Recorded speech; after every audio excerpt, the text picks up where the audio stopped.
Welcome to Gen X TV. We promise not to make you call us Karen. We prefer Heather. We are the only place where schwing and as if are still part of the daily vocabulary.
Grab your trapper keeper and settle in.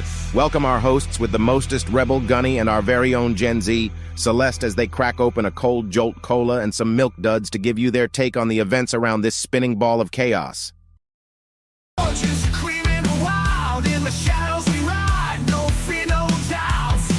Welcome to Gen X TV. We promise not to make you call us Karen. We prefer Heather. We are the only place where schwing and as if are still part of the daily vocabulary.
Grab your trapper keeper and settle in.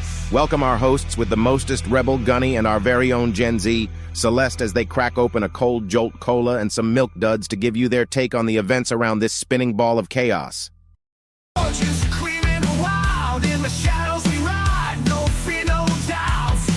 Welcome to Gen X TV. We promise not to make you call us Karen. We prefer Heather. We are the only place where schwing and as if are still part of the daily vocabulary.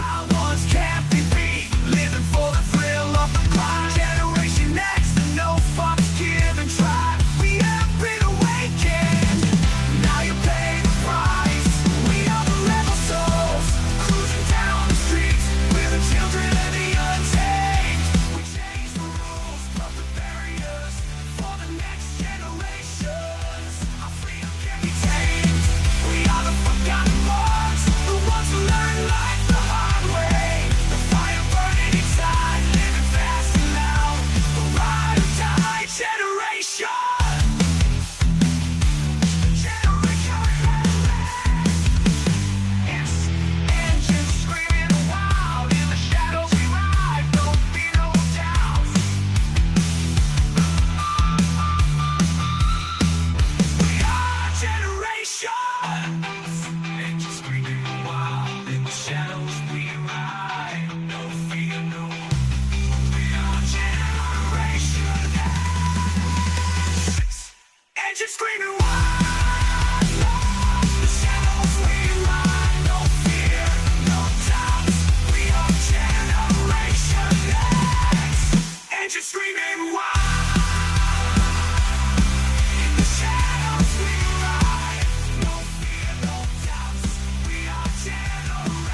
Grab your trapper keeper and settle in. Welcome our hosts with the mostest rebel gunny and our very own Gen Z, Celeste, as they crack open a cold jolt cola and some milk duds to give you their take on the events around this spinning ball of chaos.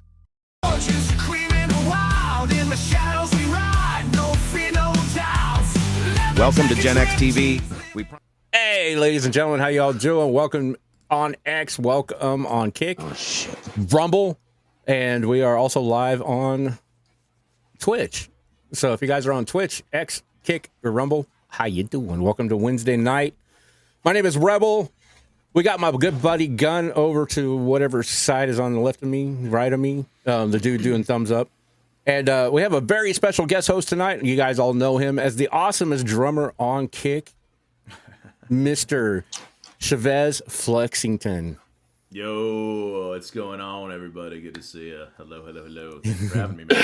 Hey, no problem. Thanks for taking the time out to be on here. And again, welcome to Gen X TV. This is something we're starting new. I know you've seen me over the years do a lot of different things, but I like this one. It feels great. It feels like me. So, but tonight we got kind of I started out with a whole plan, and then it just got every time. It just, people have to be stupid and they just have to ruin it. Or make it better. Make it real better. Wait, is he talking about us, Gun? I have an entire script. I just got to throw the script out. Because people are, they're just unpredictable. Mm-hmm. I mean, they are predictable, but it just seems like it always comes at the wrong time. Stupidity is in no short supply. I'll just say that, right? Am I right? Definitely. I know. I spent like 2 hours putting this all together last night, and then, like I said, only half of it's going to pertain for tonight because we got so much other stuff to cover other than what's on there. We'll save that. I have material now for Friday night and Saturday night, so we're good to go. Oh my Lord! Yeah, and we got a panel of girls that are going to be young, like in a younger generation than us next time, where we get to ask them, "Why is this going on?" On January 1st, we're going to have Gen X versus Gen Z. Oh my Lord! Really? Yeah. So you're skipping a whole generation. Yeah. Entirely, man. I'm not a Gen Xer, but I want to be there to attend. I don't have to be on the panel, but I want to see that, man. And it's due to the TikTok thing that's going on, where like Gen X has been like, we've been like awoken to like all this shit that's going on. Like, hey, like, and we're the blame for everything that's going on. Yeah. No, but one of our other she's been a moderator for me for years, ever since I was in the gaming part of everything, and she came back. Now she's part of the show. Celeste, she's a Gen Z, so it's good to have like a different perspective when we talk about certain things. And she asked me the other night when we got done with the show, she goes, "Can I get a couple of my friends to come on the podcast?" And I go, "Why? Do you want to do like a showdown of Gen X versus Gen Z?" And she's like, "That sounds fun."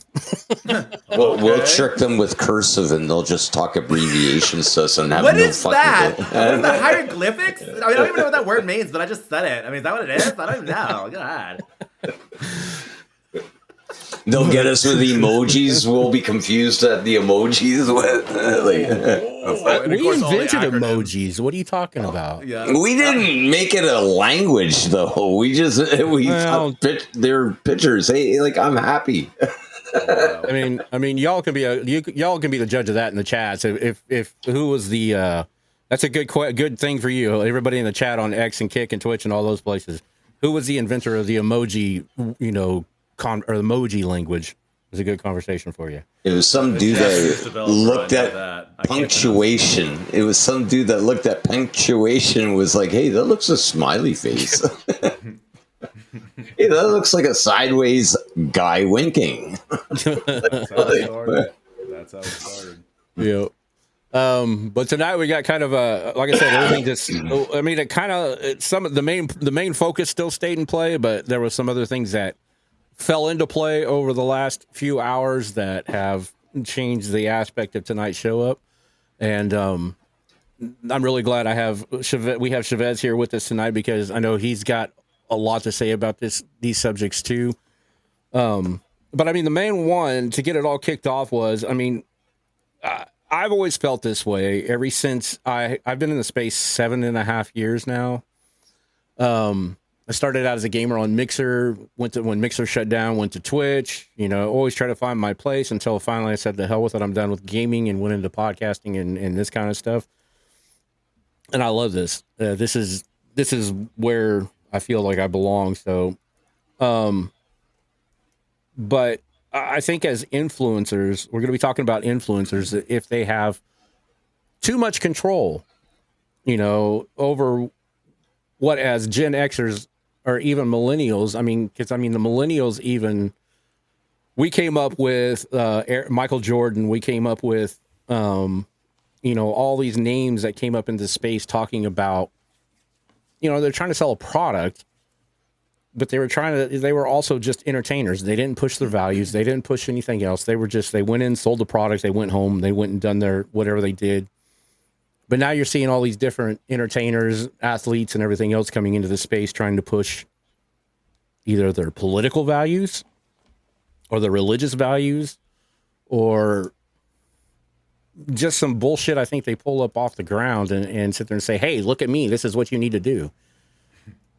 And one of them I know is in the limelight right now. We were talking about this is Harrison Butker. He's a chief kicker. Did the commencement speech at you're gonna see a lot of this. Where was it? Georgia Tech, right? No, that's where he played football. Where did he do that at? Oh God, I'm the one who posted the full context of the video, and I forgot where he. Benedict College. Benedict. Yes, thank you. Good God. College. I just watched the whole video. Wait a minute, where did he talk to? I just before we got on here, I just watched the whole video. He was like going like, "Are you taking notes?" And oh yeah, I was fucking taking notes. I had like plenty of notes.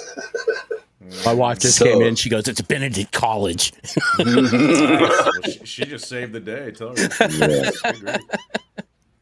Benedict College, yeah. Which used to be an all boys Catholic private school, but recently got switched to an all girls Catholic school. Mm-hmm. Really, I didn't know that. Yep. I did my research today. So we can definitely dive into that, and there's going to be so many good segues here because it goes to responsibility, degeneracy, professionalism or lack thereof, how to handle yourself, networking, and the list goes on and on. Human decency, freedom of speech, yada yada.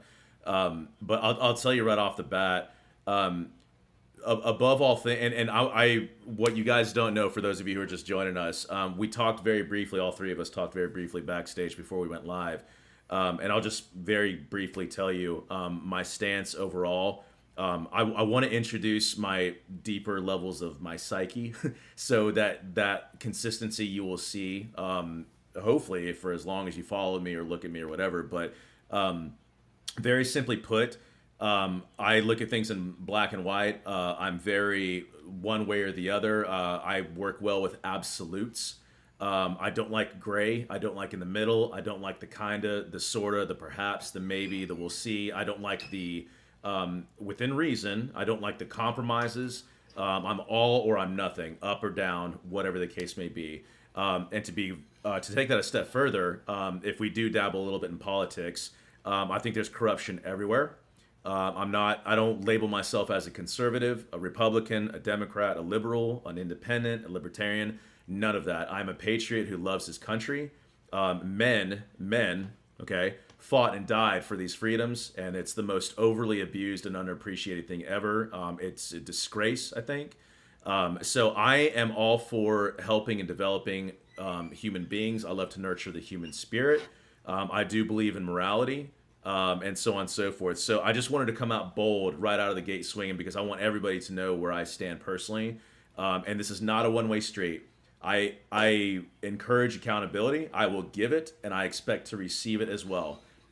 If Rebel is a liar, and I say, Rebel, you're a liar, and then if the roles are reversed, hey, Chavez, you're a liar. Okay, well, let's talk. I can handle anything, and I know these gentlemen can as well. So we believe in the art of civil discourse. We're gonna have disagreements, maybe here live on stream or whatever the case may be. But I'm all about that kind of truth and honesty.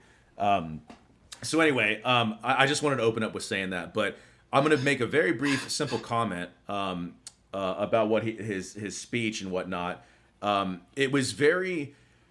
I thought it was uplifting. I thought it was nice. I don't think it was anything that anybody said it was in terms of, oh, it's misogynistic and it's sexist and blah blah blah blah blah. Like, he just made a speech that came from the heart.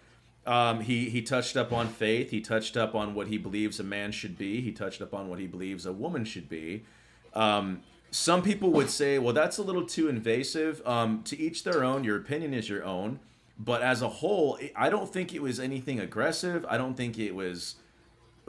I even read a comment, oh, that was violent. This invokes violence. I'm like, dude, how insecure do you have to be, man? Like, what the fuck is wrong, you know? So anyway, that's my actual opening and closing statements. Is I thought nothing of it. After listening to it a few times, because I actually made a full post of the entire video, right? I don't snit, this and that, blah, blah, blah. Here's my agenda. Here's my narrative. No, here's the entire speech. Judge for yourself. I support basically everything he said. I don't think there's really anything I disagreed with him. But I thought he was just speaking from his heart, and I'll just start there, to be honest with you. No, and I agree. And it's like I said, when I first seen that, it's just, well, like I told you guys in the beginning, like most of you know, I've been in this space for over 7.5 years. I don't fall into the whole one-sided scenario because I know that, as an adult, we all should know that there is two sides to every story.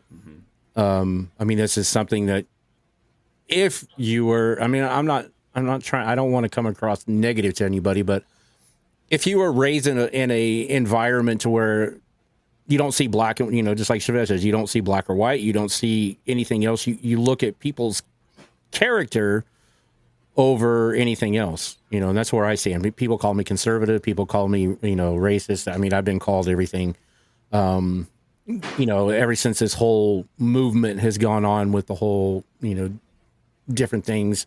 But I'm just me. I believe in realism. I am very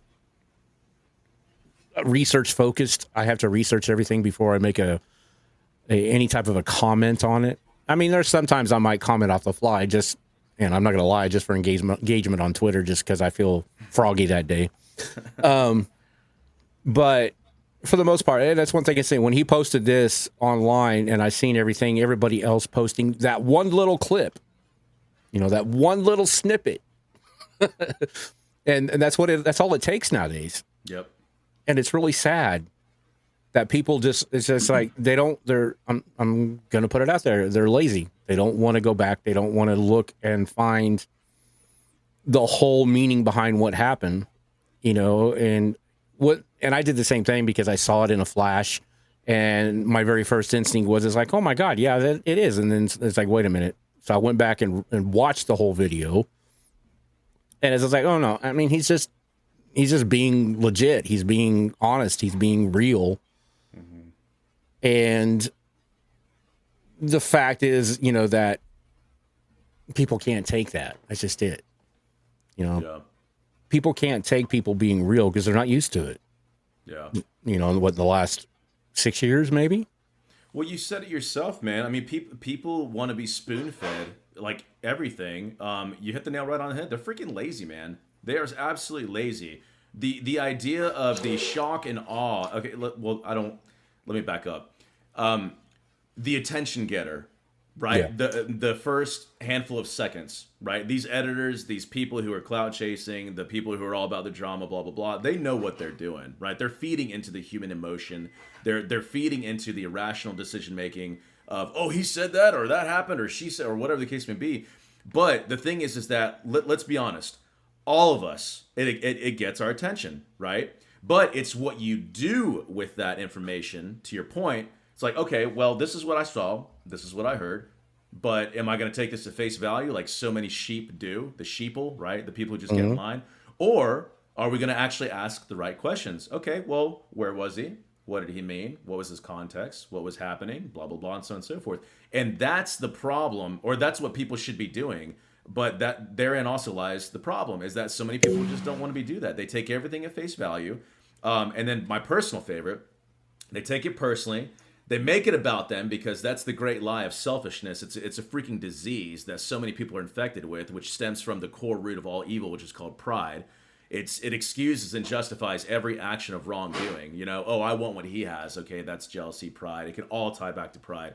That in turn, it's just a great disease that is spreading. It's already running rampant all over this world, right?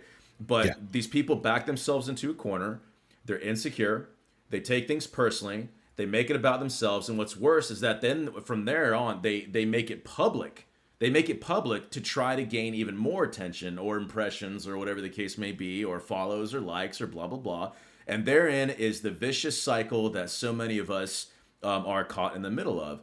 But I'll go and stop there because I kind of want to hear what Gunn has to say about that as well. Well, I mean, I watched the whole video. Like, I watched the whole 20 minutes, and I mean, I didn't take anything personal throughout what he was saying. What I saw was a young man. I mean, he's only, 28? He's a young man. There's obviously lived a life that I don't know. But I can tell by the language that he was giving that he's a devout Catholic. Ever so more that he even talks badly about what's going on in his own religion, because that's what was part of the speech, was him like letting people know that, you know, like you need to really pick and choose who you follow. I heard that, you know, and I heard some concerning things that he had to say about what he felt.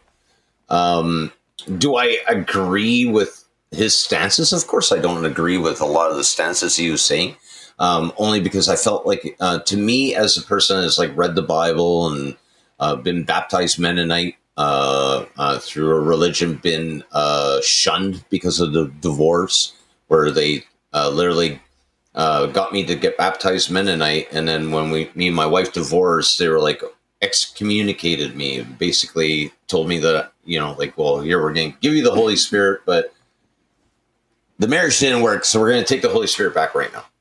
So that's what it felt like, anyway. So like, going back to this gentleman, like, I see a frustrated person, you know, and I see a frustrated person. In regards to the last bit of his statement with his wife, and the only thing that made me, I laughed at his misty-eyed in that part of the speech, only because he's a high-profile influencer, and I know how much he makes, right? So with that knowledge, when he got misty-eyed, even in my own head, yeah, you're absolutely right, Mr. Chavez. You get a little pride and a little bit of fucking jealousy, and you turn around and you say to yourself, well, fuck, man, of course his wife's going to be fine with him fucking living that life because he's got $20 million fucking dollars in a contract. Sure. But that there is my thought, my opinion.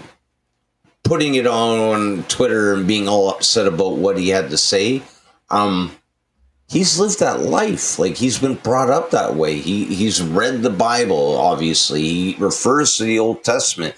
He cites a lot verses in his speech about the Old Testament. So you can tell that he's a very devout religious person that he is into. So he follows what he reads. Yeah, and I agree. I mean, like I said, that's my belief on it anyway. No. It's great. You know, like I said, my biggest thing is like, you know, and it's just it. You know, they do this on purpose. You know, these people like Chavez was talking about, like the editors and everything else, they do this on purpose. They find the little clips or whatever that they think is going to grab the most attention, because in all actuality, in today's generation, when it comes to content, 3 seconds is all we need to grab our attention. So, you know, you see a famous, you know, football entertain. I call them entertainers now because the fact that I know that NFL's under the entertainment network now, or under an entertainment, like they're under their corporation is listed the same as the WWE. They're listed under entertainment. So now I call them NFL entertainers. But and he hates Biden a lot. Like, he really hates Biden. That's what I got from the speech. It's how much he hates Biden. Well, But that was like the first 8 minutes of the speech was how much he hated Biden. And that's what like I said, that's what I caught. I caught the clip that was out. The very first thing I saw is I caught the clip that was out, and I just left it at that. It's like, okay, like everybody has their own opinion. And then when Chavez posted the entire thing, it's just like when I watched it, I finally had time to watch it. I'm like, okay, and this is a little ridiculous. Watching the comments and everything else, and everybody trying to cancel him, and cancel the Chiefs, and making all these stories up, saying such and such is saying this, to the point that, there's even, I can't find the article now, but there's an article from the NFL sitting there saying that they distanced themselves from him and his comments. But whether it's true or not, I don't know. Okay, so in the speech, he does cite something of the lines of one of his NFL friends has a girlfriend that said this to me one time. And he cites this line from Taylor Swift's fucking song. Of course. Okay. That's wisdom, Gun. Taylor Swift is brilliant. Okay. But I only wish that when Taylor Swift saw that soundbite, she was like, bro, come on. Like, bro, that's not what the song's about. Bro. Don't include me in your speech, all right? Leave me. Stop. Keep my name out of your mouth. Swifties are going to get mad at you. I was going to say, Kelsey's going to come across there. Keep my girlfriend's mouth out of your name out of your mouth. Swifties are going to get mad. Yeah. Well, so this is kind of telling. Even this right here, and I'm not trying to get the attention necessarily for me, but even this simple video that has 34,000 views. Of this guy or whoever this person is. So 34,000, almost 35,000 views, right? And it's only 2 minutes, right? And then you got somebody like me who, I don't have a big following on Twitter, and I know that. I'm a tiny, tiny nobody on there. However, I took the time to find the entire video and post it, right? And that, I think, doesn't even have 2,000 views yet or whatever, and it may not get any more than that. Now, I'm not going to dissect that and say, like, well, I'm a smaller streamer. I know there's other variables to be factored into the whole thing. I get No, it's the attention span. Nobody wants to research. Nobody wants to look at this stuff. Yeah. They just, here it is. Oh, that's the video. Okay, all right, So anyway, it's unfortunate. And the sad thing about it is that that's the whole reason why we are in, the political chaos that we're in now. It's the whole reason why, like I said, not to, we can go into that at a later date, but the whole thing with like the protests on the campus. Mm-hmm. There's been people going around. There was a graduate that interview. I watched it today. I wished I bookmarked it, but I don't think I did. But there was a graduate that went around to some of these people that were protesting on campus, and he was giving them stats, legitimate stats on what was going on, legitimate information on what was going on. And the history behind this whole holy war that has been going on with this land since the Ottoman Empire, which is like 1700 or 1600 AD. This fight has been going on in this land for centuries and decades. Mm-hmm.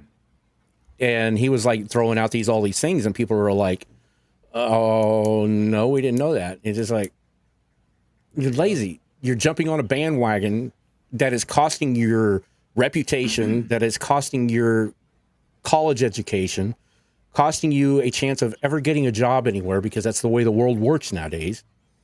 Because they run off of your social media.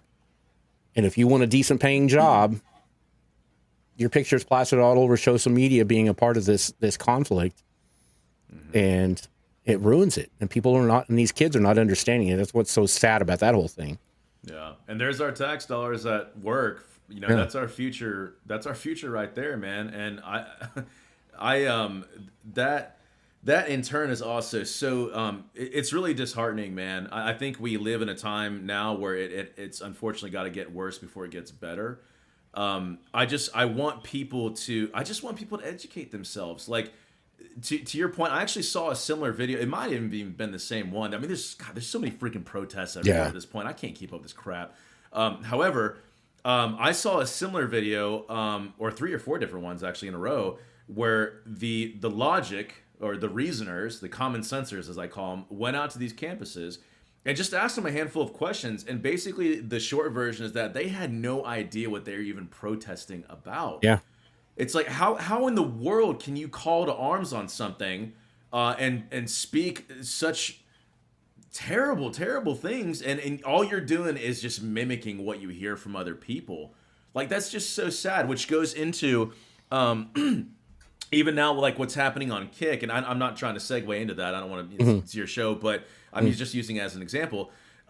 Joker's Vibe, for example. I was in the middle of that whole entire thing. I was watching it unfold before my eyes. I was talking to the people who were involved with that. I mean, firsthand, as well as a whole bunch of other people, DMs, phone calls. I said I took a half a day off. Yeah, that didn't last too long, right? And people getting insight and asking me questions and me asking them questions and so on and so forth. But I have never seen such a fast cancellation in my entire life. This guy's, if you even want to call it a career, was crushed in less than 20 minutes, all because of a handful of posts, right? And I'm trying to tie that back into something like this with this guy.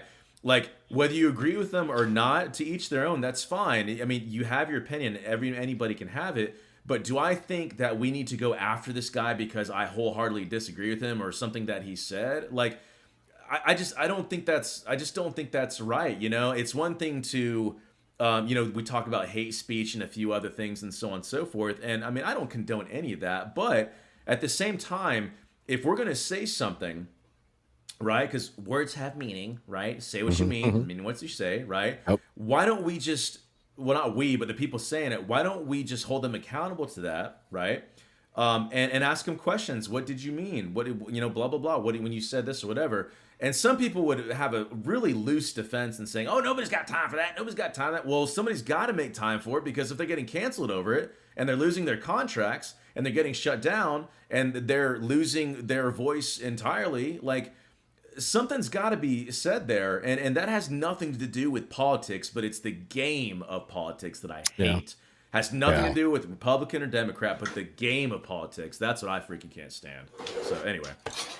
No. I don't disagree with what you're saying with this gentleman here, and the reason why he shouldn't be canceled is because of how he articulated his sentences. They had meaning behind them. Everything that he that's why people on here, you'd imagine that me being as who I am and knowing Rebel probably was surprised that I had no real problem with the video, the whole video, because I'm taking my critical thinking and being like, well, this gentleman here is 28 years old, sounds like he's a very devout Catholic in his setting of another. He's in an establishment of other devout Catholics that have now graduated, which have also lived his life of understanding where they are, ideology and everything else. I am capable of seeing that and hearing that in his thing, and don't feel that he needs to be canceled because of the opinions that he has. But it's also because he articulated his speech properly, where when you've got people like the gentleman that you mentioned, and I do remember seeing the clip and do remember being in a live or seeing his live. To me, rebels see me play video games. When I play video games and I hear words like that on stream in game chat, I tell people stop practicing sentences because it's unbecoming of you. Because to me, when you're using those terms, you're not speaking an English comprehensive language to me. It's actually an unintelligent language to me. That's the way I look at it. No, I agree with that, and I'll kind of just very, very briefly piggyback off of that. So, I use this example, or not really an analogy, but an example more than anything, where if every human being on Earth had maybe just say 100 traits, let's keep it super simple, 100 traits, right? And I agree with all of them, and then all of a sudden there's one thing that I don't agree with, right? So now that leaves me with 99 things that I agree with you on, right? Well, how quickly are we to laser focus on that one thing that we don't agree with? A perfect example. So I'm a believer. I'm a original Judeo-Christian believer. I never denounce my faith. I don't believe in Catholicism. but nonetheless, I don't push my beliefs on anybody, and what he was talking about in his faith and whatnot. I don't think he was pushing that on anybody either. And again, whether you agree or disagree with his beliefs, Gunn, to your point, he carried himself very well. He articulated his words, and even though I disagree with his personal belief in Catholicism, I mean, I like everything else he said, but even then, my point is this: I'm not that insecure to where I'm going to go after this guy because I disagree with his belief. Like, how freaking pathetic of a world do we live in because of that? It's just so dumb, dude. It doesn't make sense to me. And that's where I was going with the critical thinking part of it, is because, like, even while he was doing his speech, I was thinking. Because I didn't know words, right? And I think that a lot of people forget to investigate. And to your form, is that, like, while I was doing the speech, I put the subtitles on. And while he was talking, like, he kept on hearing the word vocation. He kept on repeating the word vocation. But it was a different meaning in what he was saying that made me look up, okay, well, what does this guy mean by vocation? Because I know vocation is just being a job. But he's obviously indicating that this vocation has an alternate meaning to him. So I looked it up and found out that vocation also means to desire the work of God, right? So while he was using that word in his speech, he is talking about his works as being a Christian or a Catholic person in what he is presenting to God. So people don't look at that stuff anymore. Exactly. And you got to understand too. He's teaching. He's talking about his personal convictions at that point. And not only that, you got to understand that and that's what, going back to the whole people are lazy. They don't do any research. They don't do their due diligence and trying to find out exactly why he was talking this way. He's at Benedictine College, which is a Catholic college. So it is a religious college. They teach theology as their main subject. I'm sure he probably went there when it wasn't a boys' school, or at least had family that went there. No, he mentions that in the speech that he went there as, like, when it was the boy college. Because he's alumni from there. And usually, I was going to say, because usually when people are asked to speak at a commencement speech, it's because they have gone there. So that's what I'm saying. All this cancel culture, I wasn't against this. Like I said, I caught the little snippet that went out, went viral, because the whole video didn't go viral. It was just his, what people call misogynistic comments about women being in the, at home, But, I mean, he is a celebrity in the status of being a kicker for the Chiefs. And I got to be honest with you, being a comedian, and because he or whoever published it and he hasn't taken it down yet, it's within the realms of being able to dissect it now and, like, joke about it a little bit and stuff like that. And I'm sure he would go on Saturday Night Live and still fucking make jokes about it if they approached him for fucking $250,000. Like, if Saturday Night Live came up to him and said, "Hey, man, your fucking speech made a buzz. We would like you to monologue on Saturday Night Live," I don't think that he would deny it at all, because. And the thing is, and one thing else to put to this, it's like, okay, so putting this out here, and this is just, like I said, this is just one post at 34,000 views. Mm-hmm. There's hundreds and thousands of these out on everybody else's Twitter line or Twitter feed. I'm sorry, I will always call it Twitter. I have a hard time calling it X. It's all good. Same here. So this is going out on, the Twitter timeline everywhere. And it's probably, if you combine it, I'm going to estimate probably has got over 6 million views compared to how many people are on Twitter. Mm-hmm. That's just a ballpark spitting out there type figure. But so, yeah, what you said, you make this guy even more famous now. And these companies are going to sit there and it's like, okay, your values, we understand that you're a family man, you're devout in your religion. Maybe this is what, they can find something that fits, now he's got brand deals and everything else that's going to come out of this whole thing. Yeah. Yeah. So it's unfortunate, man. Again, it's like the guy's just talking. Either you like it or you don't. Move on. Yeah. It's that simple. But people get really bent out of shape about things, and Again, you can agree with some of his stuff. You can disagree with some of his stuff. I mean, I'm not going to hate you. I'm not. I just want to kind of pull it back as well. I mean, and when I was talking about like I don't find intelligent speech. I'm an old I got inspired by George Carlin, Richard Pryor. When before I found out Bill Cosby, found out the stuff that happened to him and stuff like that. But old school, right? Okay, one of the things that I remember is George Carlin's 7 words you shouldn't say on TV and radio. Now, I can guarantee you that if you were to ask him today, that list, and I'm sure that he had been quoted on saying that list has also adapted over years. But there are just a handful of words that are still not allowed to be used while you're sitting in front of a fucking camera. Yeah. Absolutely not used, and especially not used as an adjective, a pronoun, any of it. You're standing in front of people saying words that you obviously don't know the origin from. Yeah. And unfortunately, you know what? That's what fucking words are made from, is like an origin. And some words are just, you should just leave them alone. Let them die.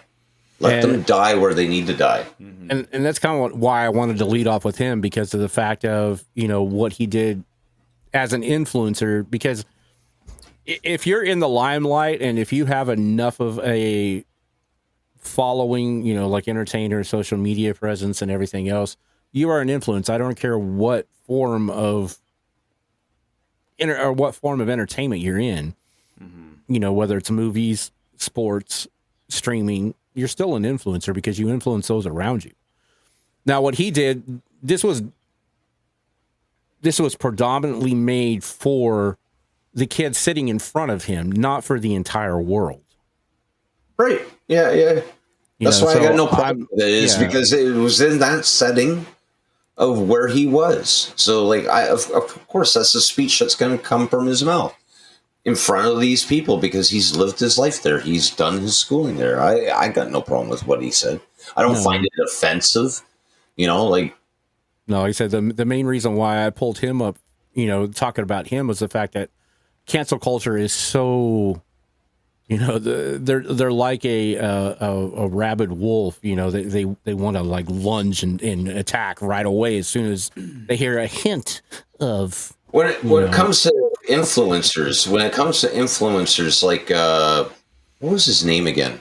That's how much it didn't matter to me. This gentleman getting canceled. No offense. The guy I was talking about? Yeah. Joker's Vibe. Okay, Joker's Vibe. I've seen that video, and his name keeps on slipping my mind because he uttered those words out with no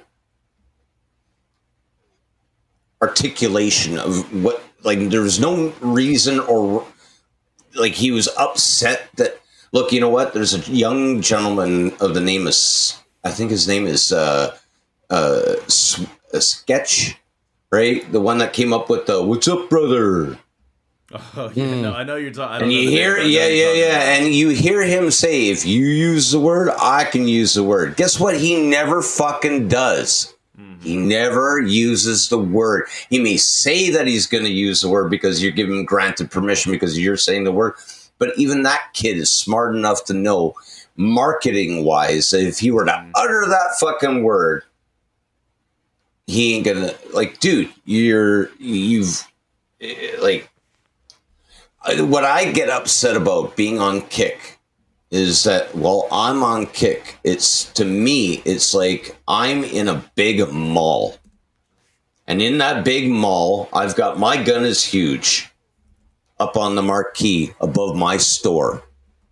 And then I've got fucking Joker's Vibe next to me, swearing at his patrons, uttering those words, while my store is being the friendly, positive, hey, I'm going to grab those fucking people that are offended by him, But at the same time, I'm going to go to the store manager or the mall manager and be like, you need to get the fucking guy out of here. He's ruining my customers.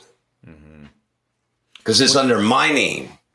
Well, you know, that actually goes into a really good segue in terms of responsibility.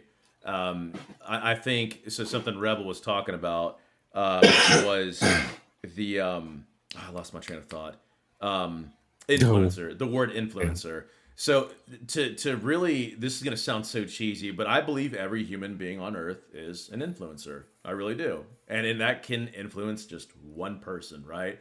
Now, I'm not going to use that as any kind of crutch to justify what I'm about to say next, but I'm not a fool. Like in the professional world, in the industry of streaming especially, or football or whatever, and all things entertainment, primarily an influencer really has greater meaning. It's like an actual profession. It's a title and so on and so forth.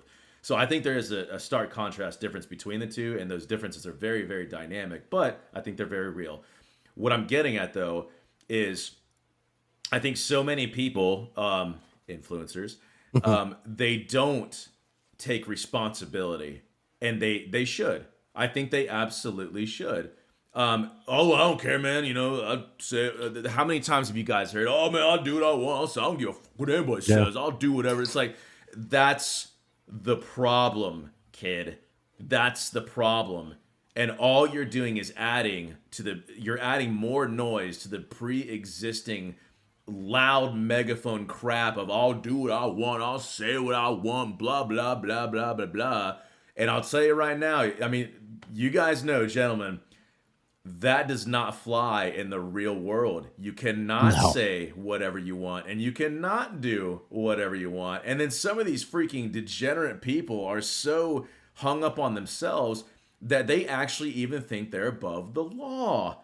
And then they get hit with a massive dose of reality, and then it's like, oh, I don't know. It's like, well, where's your talk now? You know, and that's how life works, right? You're humbled.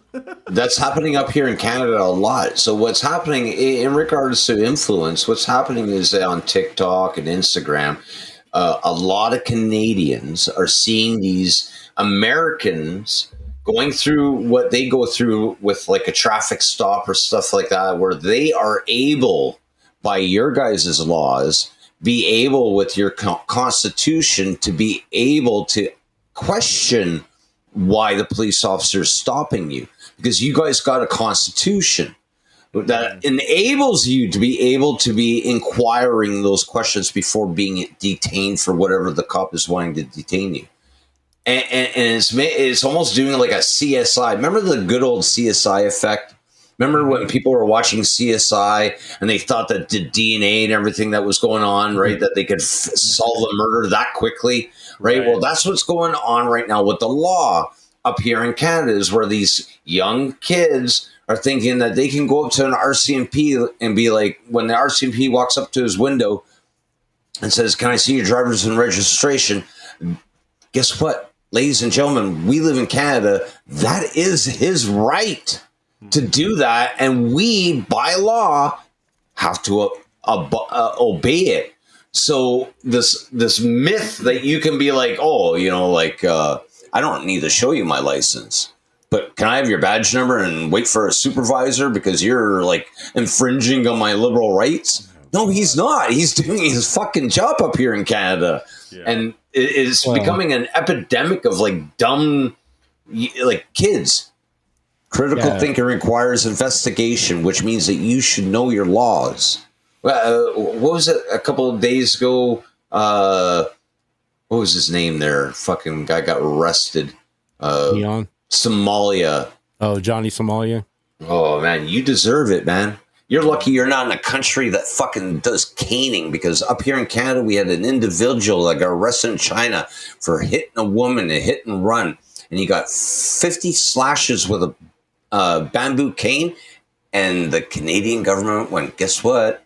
You didn't follow their law. You got to deal with their punishment. Yeah. Mm-hmm. But no, and then again, you know, that goes back to the whole thing. Like Chavez was saying that, you know, that influencers just think they're above the law. Yeah, nothing matters to them. Mm-hmm. And and I don't, and going back to like, our days of even, I would say probably about like, I don't know, I think the world changed like around 2010 to 2015. I think that's when things started changing. That's where values are not two. I mean, sorry, before. See, when was COVID? 2019. So the pandemic and everything was 2019. So yeah, I want to say probably about 2015. I noticed that there was a big shift in the way entertainment was happening, the way sports were being played. Like I said, back in our day, Michael Jordan would promote Pepsi, would promote, Nike, would promote, his Air Jordans, would promote different things. Then he would go back and play basketball. That was just it. There was no political affiliation. There was no religious affiliation. It was just like, it was product placement, gaming, product placement, going back to the game. Well, what? Let me just add real quick. I'll tell you the biggest impact negatively. There's some pros here, but the cons unfortunately outweigh the pros. Is the internet. The internet unfortunately gave too many stupid people a voice. You know what I'm saying? Keyboard warriors with hey, type and do whatever. I mean, trolls left and right.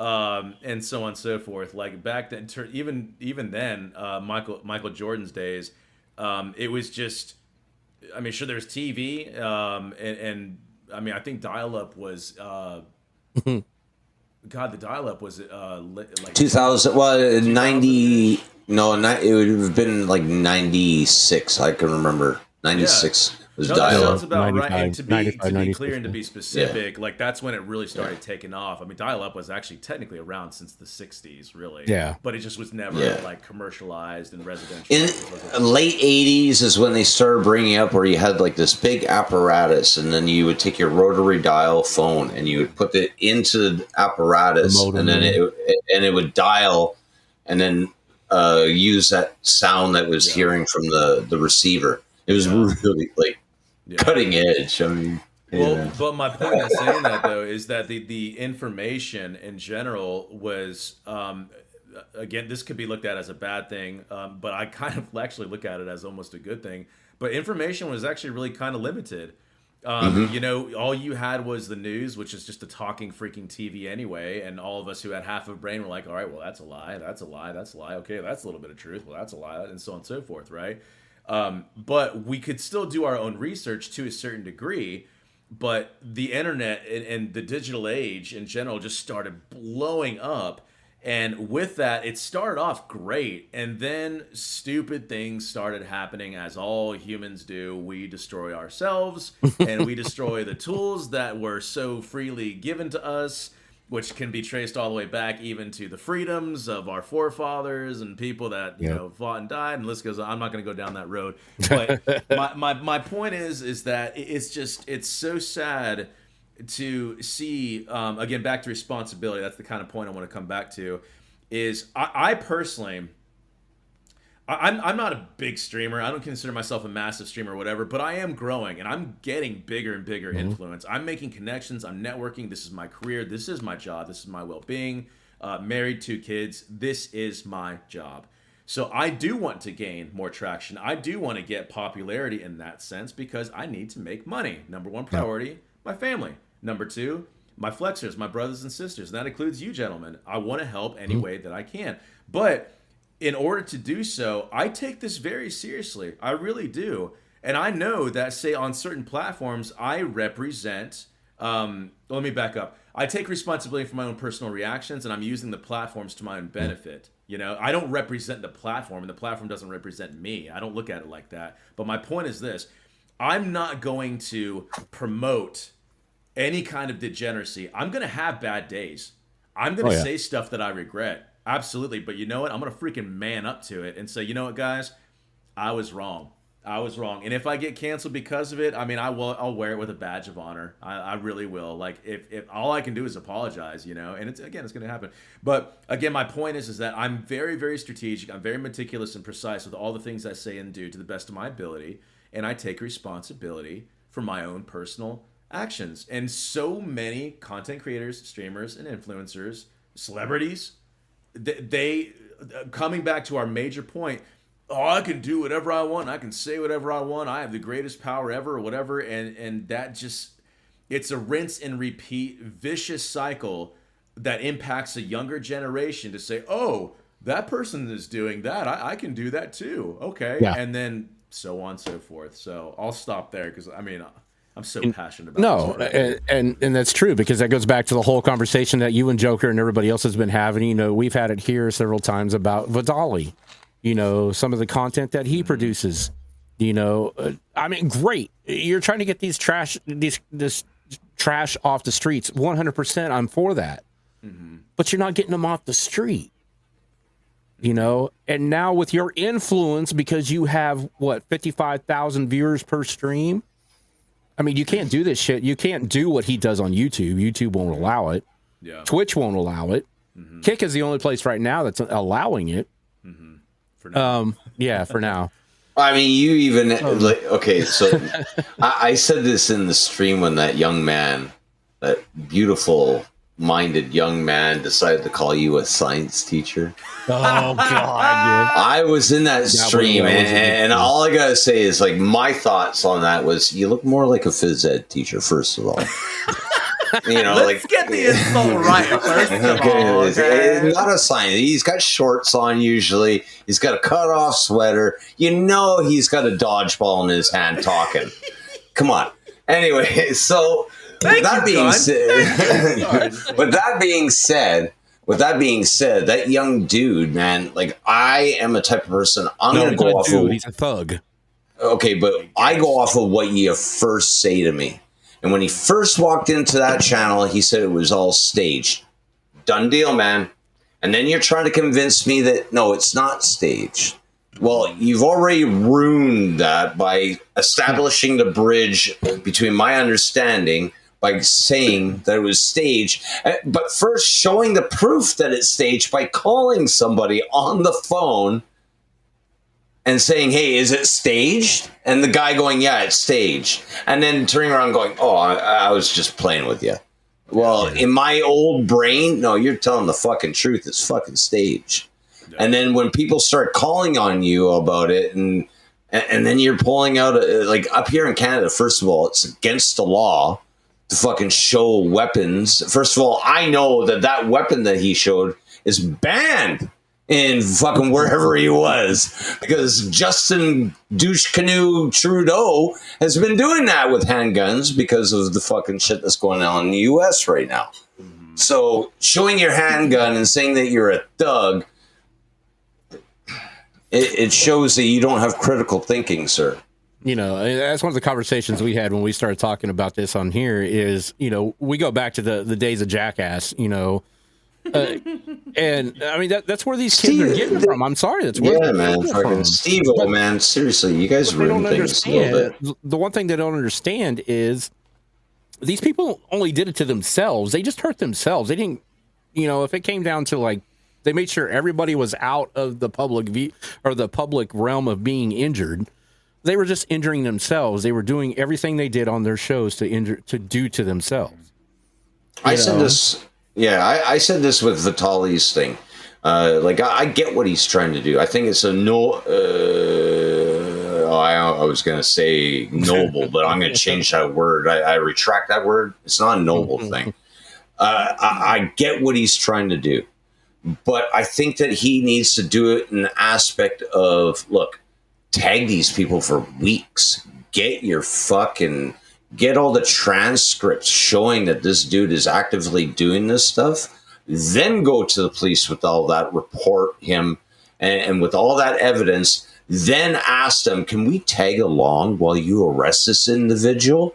And I'm sure they're allowing you to do that, or just tag along like an ambulance or like an ambulance lawyer, you know? Well, you know, but do it correctly. It doesn't get the views. We talked about that. We talked about just that very thing, like the idea of what he wanted to do. I will use the word noble. The idea was noble. I encourage hey, I want to, you know, take care of these guys, or go get these guys and take care of the issue at hand. It's honorable, the mindset, and I get that. However, as a realist, practically speaking, It's a terrible decision on all accounts. Terrible, terrible, terrible decision. Now you have the freedom, technically, to go risk your life. If you want to be an idiot, go ahead. But there's so many cons to this one pro of an idea, and it's just that it's an idea. So here's something that we actually broke down, and I won't spend too much time on or harp on it too much. But one, and this is in no particular order. One, you could absolutely meet the wrong guy at the wrong time. You could lose your life in a split second. We all know that. That's one. Two, your impact could absolutely have a negative effect on maybe an existing open investigation. And you don't even know it. That's ignorance, right? Three, none of your guys are professionally certified, approved, or authorized as a detective, law enforcement. Okay, you got some security guards, a cool whatever, cool suite. You have some cool tech. That's all fine. That can't run after another heavyset dude. Sure, yeah. There you go. Exactly. Like the lack of professionalism on that is so bad on so many levels. For again, back to what I was saying before, the example that you're setting for the younger generation, again, not taking responsibility because you're not, again, or you're trying to be Superman or whatever. That it does not work that way. It just does not. And then fifth, to Gun's point, actually, I absolutely agree with that 100%. There's ways to do things. And if you're really so passionate about this, then risk your life, do whatever you want to do. That's your choice. And do the due diligence. You have to respect the system in terms of due process. You might not agree. You might not agree with a catch and release. You might not agree with this. You might not. I get that. Don't even get me started on the corruption within the law enforcement agencies. There's shit shows all around, everywhere. I get that. However, you have to, as a citizen, obey the law, and there's ways to do it. And technically, you shouldn't, Vitaly and all the other degens doing it, technically, you should not even be facilitating any of this. And you're not an idiot. You know you're doing this for likes, for follows, for subs, for the sake of attention, because you are absolutely playing into the existing problem that has been ongoing for so many years. Kanye West is a perfect example of this. Capitalizing on the shock and awe factor. That's what I call it. Oh, I shocked you. Now I got your attention. You know, boom. It's medieval to me. Well, it's medieval. It's just you're just tar and feathering somebody. It's the equivalent of putting. Back in the day, they used to put people in that little arm contraption with the head thing, and so that you could throw tomatoes at them. And those were the derelicts. Those were the pedophiles. Those were the thieves. I also look at the idea that like they're letting this gentleman go after a while. So flight and fear, you guys, a lot of people talk about flight and fear.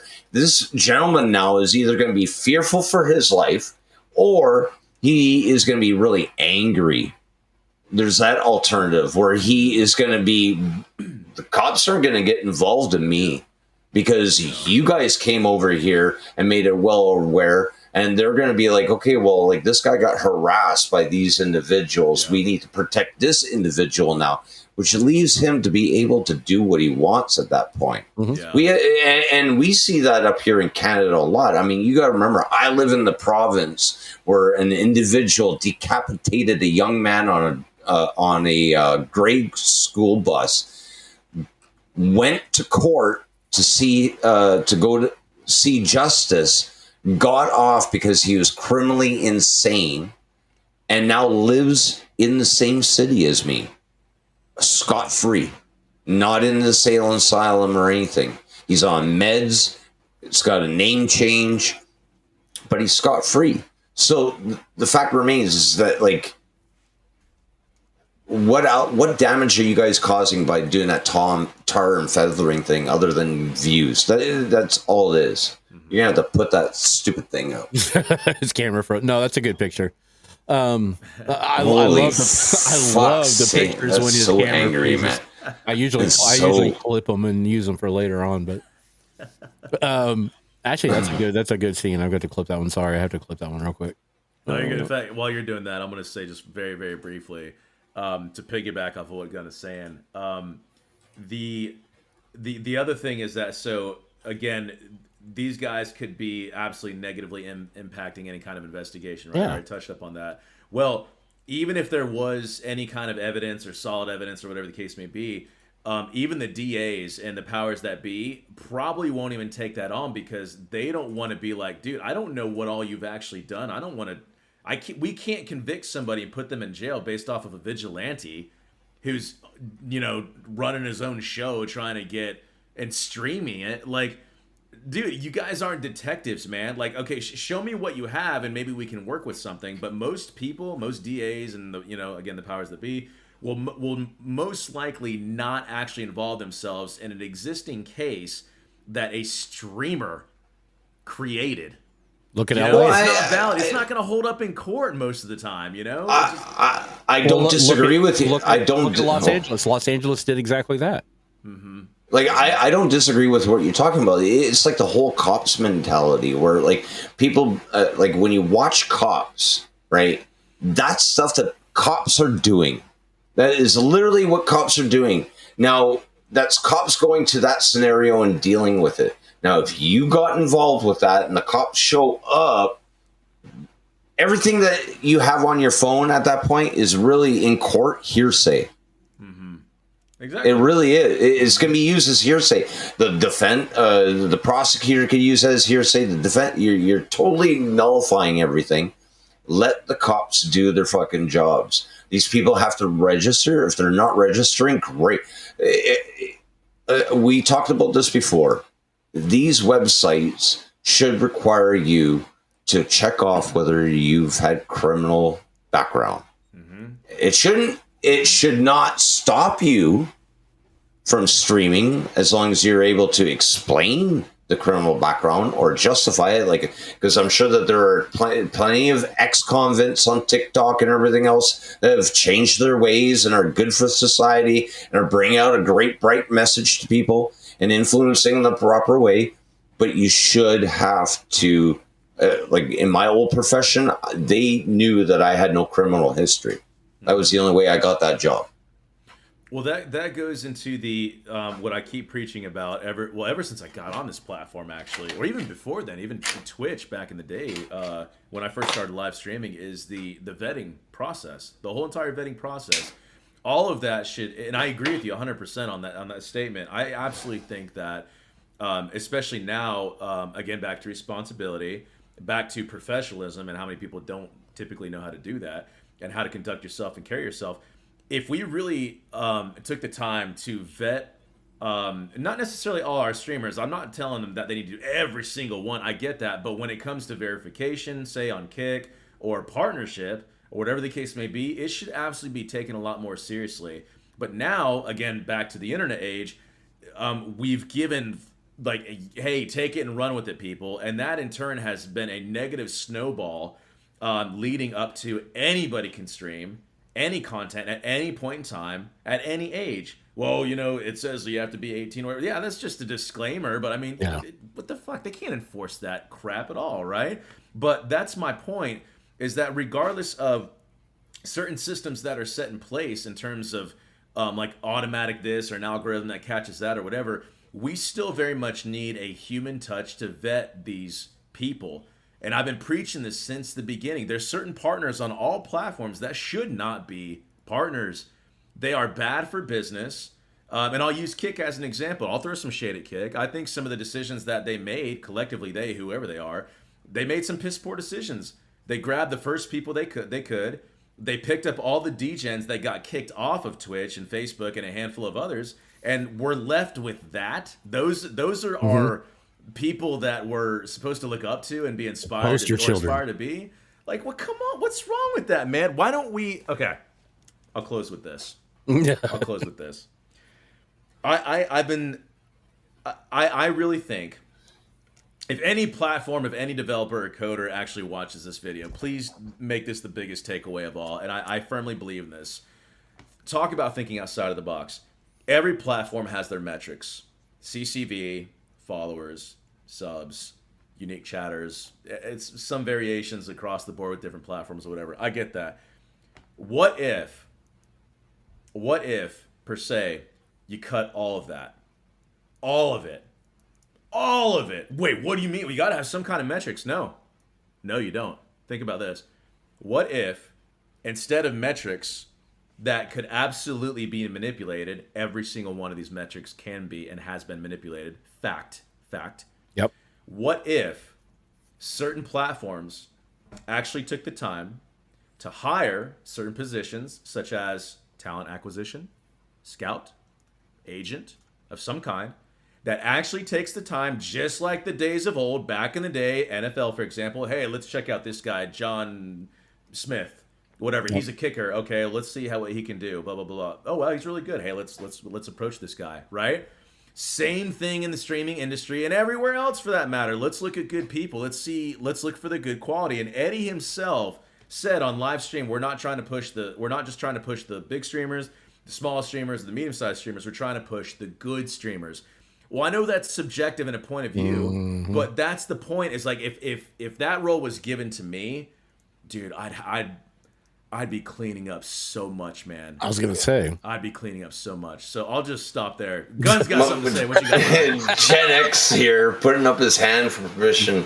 I just, being from my old past, now on my stream, I tell people, and Rebel knows this, I tell people that I'm the oldest streamer. I am older than Mr. Two-Time himself. I've been streaming before Dr. Disrespect, Tim the Tap Man, even Justin TV wasn't even a thing when I started streaming. And guess what? We had one monitor. We had one dude that was watching a bunch of monitors and watching our chats. And yes, unfortunately, I worked for the porn industry. I used to work for Flirt for Free, which is still a company to this day. I was one of their models. Me personally think that these platforms need to go back to the old way of times and okay, so when I was doing that, the only way that I made money was when somebody took me live. And they got a little private room on the computer stream. It was all phased out, black screen telling everybody else that was in chat that I was in a private room. And it was closed off. You couldn't see it. The only way that you could be part of that private show was by purchasing. Okay? I think that they need to go back to that way. I think that what needs to happen is if you're a gamer, right, and all you do is play video games, right? You play video games streaming live. Everybody sees you, interacts with you, talks to you. The minute that they want to, say, sub to you, right, it allows them to have the whole screen shut down and they get that fucking broadcast, that VOD, with just you. Or say it's a 4-man team. Say I'm playing Call of Duty. I got 4 slots where people can come and play with me by subbing to me because it allows them entry into a private match. So then all of a sudden, 4 subs, or alternatively, because subs are people that are subscribing are very friendly to each other, right? Because it's a community, right? All of a sudden, the rotation is going to happen, and anybody that is not that's not subscribed to you, all they get to see is a chat rolling, and they get to talk about your stream. They get to talk about what's going on, or possibly what's going on. Are they winning the game? Which causes interaction. Because guess what, folks? That's what it used to be. I got paid $1.75 per minute that somebody took me live. So influencing me as me turning around, it was subjectively me turning around and saying, hey, you need to take me live if you want to see everything. Yeah. See, right? And not to jump off the subject, but I wanted to bring this to attention. It's just like, okay, so Twitch, I You guys believe are on getting a special deal on this shit. I believe on Twitch. Let me log out. Make sure. Okay, so I believe on Twitch. Okay, you can watch it. These content creators. Okay, so I'm not logged into Twitch on this site, and I'm not logged into Kick. So that means anybody and their dog, whether you're 7 years old, 3 years old, 2 years old, could click on one of these streams. Let's go for IRL, just chat. See, I'm not logged in. Oh my God. You shouldn't be able to click on that stuff. I agree. I absolutely agree. Well, that in turn also kind of goes back to let me the vetting process is so much more than just, oh, hey, who are we going to partner? Like, I don't typically ever encourage gatekeeping ever. It has a negative connotation to it, and I don't support it in terms of, hindering somebody's progression. However, where I do think it makes sense, but this is really just protecting your community, protecting your kids or whatever, and everybody passes this off to the parents. Don't even get me started on that. That whole entire thing in general of protecting these kids or whatever, there should be some kind of due process in that too. Now, how to go about doing that, I don't have the answers. I'm not in cybersecurity anymore. I'm very out of date when it comes to implementation of certain security systems. But I do think that the biggest thing, I don't want to go off topic, but I do think that the parents absolutely play a massive part in that. But I know they can't be there every single time. I'm not a fool. I get that. However, to your point, I agree. I don't think it should be so easily accessible until an effort at least goes into like creating an account, at least signing in, verifying who you are. And then there's certain ways around this. I get it. But like that will in turn naturally minimize a little bit of viewer bots and stuff like that. Not all of them. I get it. But my point is making people work for this kind of stuff, because that's what we're here for, man. You're supposed to work hard for the things you want to do, that why should that be any different in terms of streaming? That's just my opinion. I think that also, as a streamer, you have to have your own core values at the same time, right? Like even in the old job that I used to do, right, you got core values, right? So my moderators, right, because that website you can go on right now, and as long as you indicate that you're like of age, you can actually talk to the models that are on there that are like half naked and everything else like that.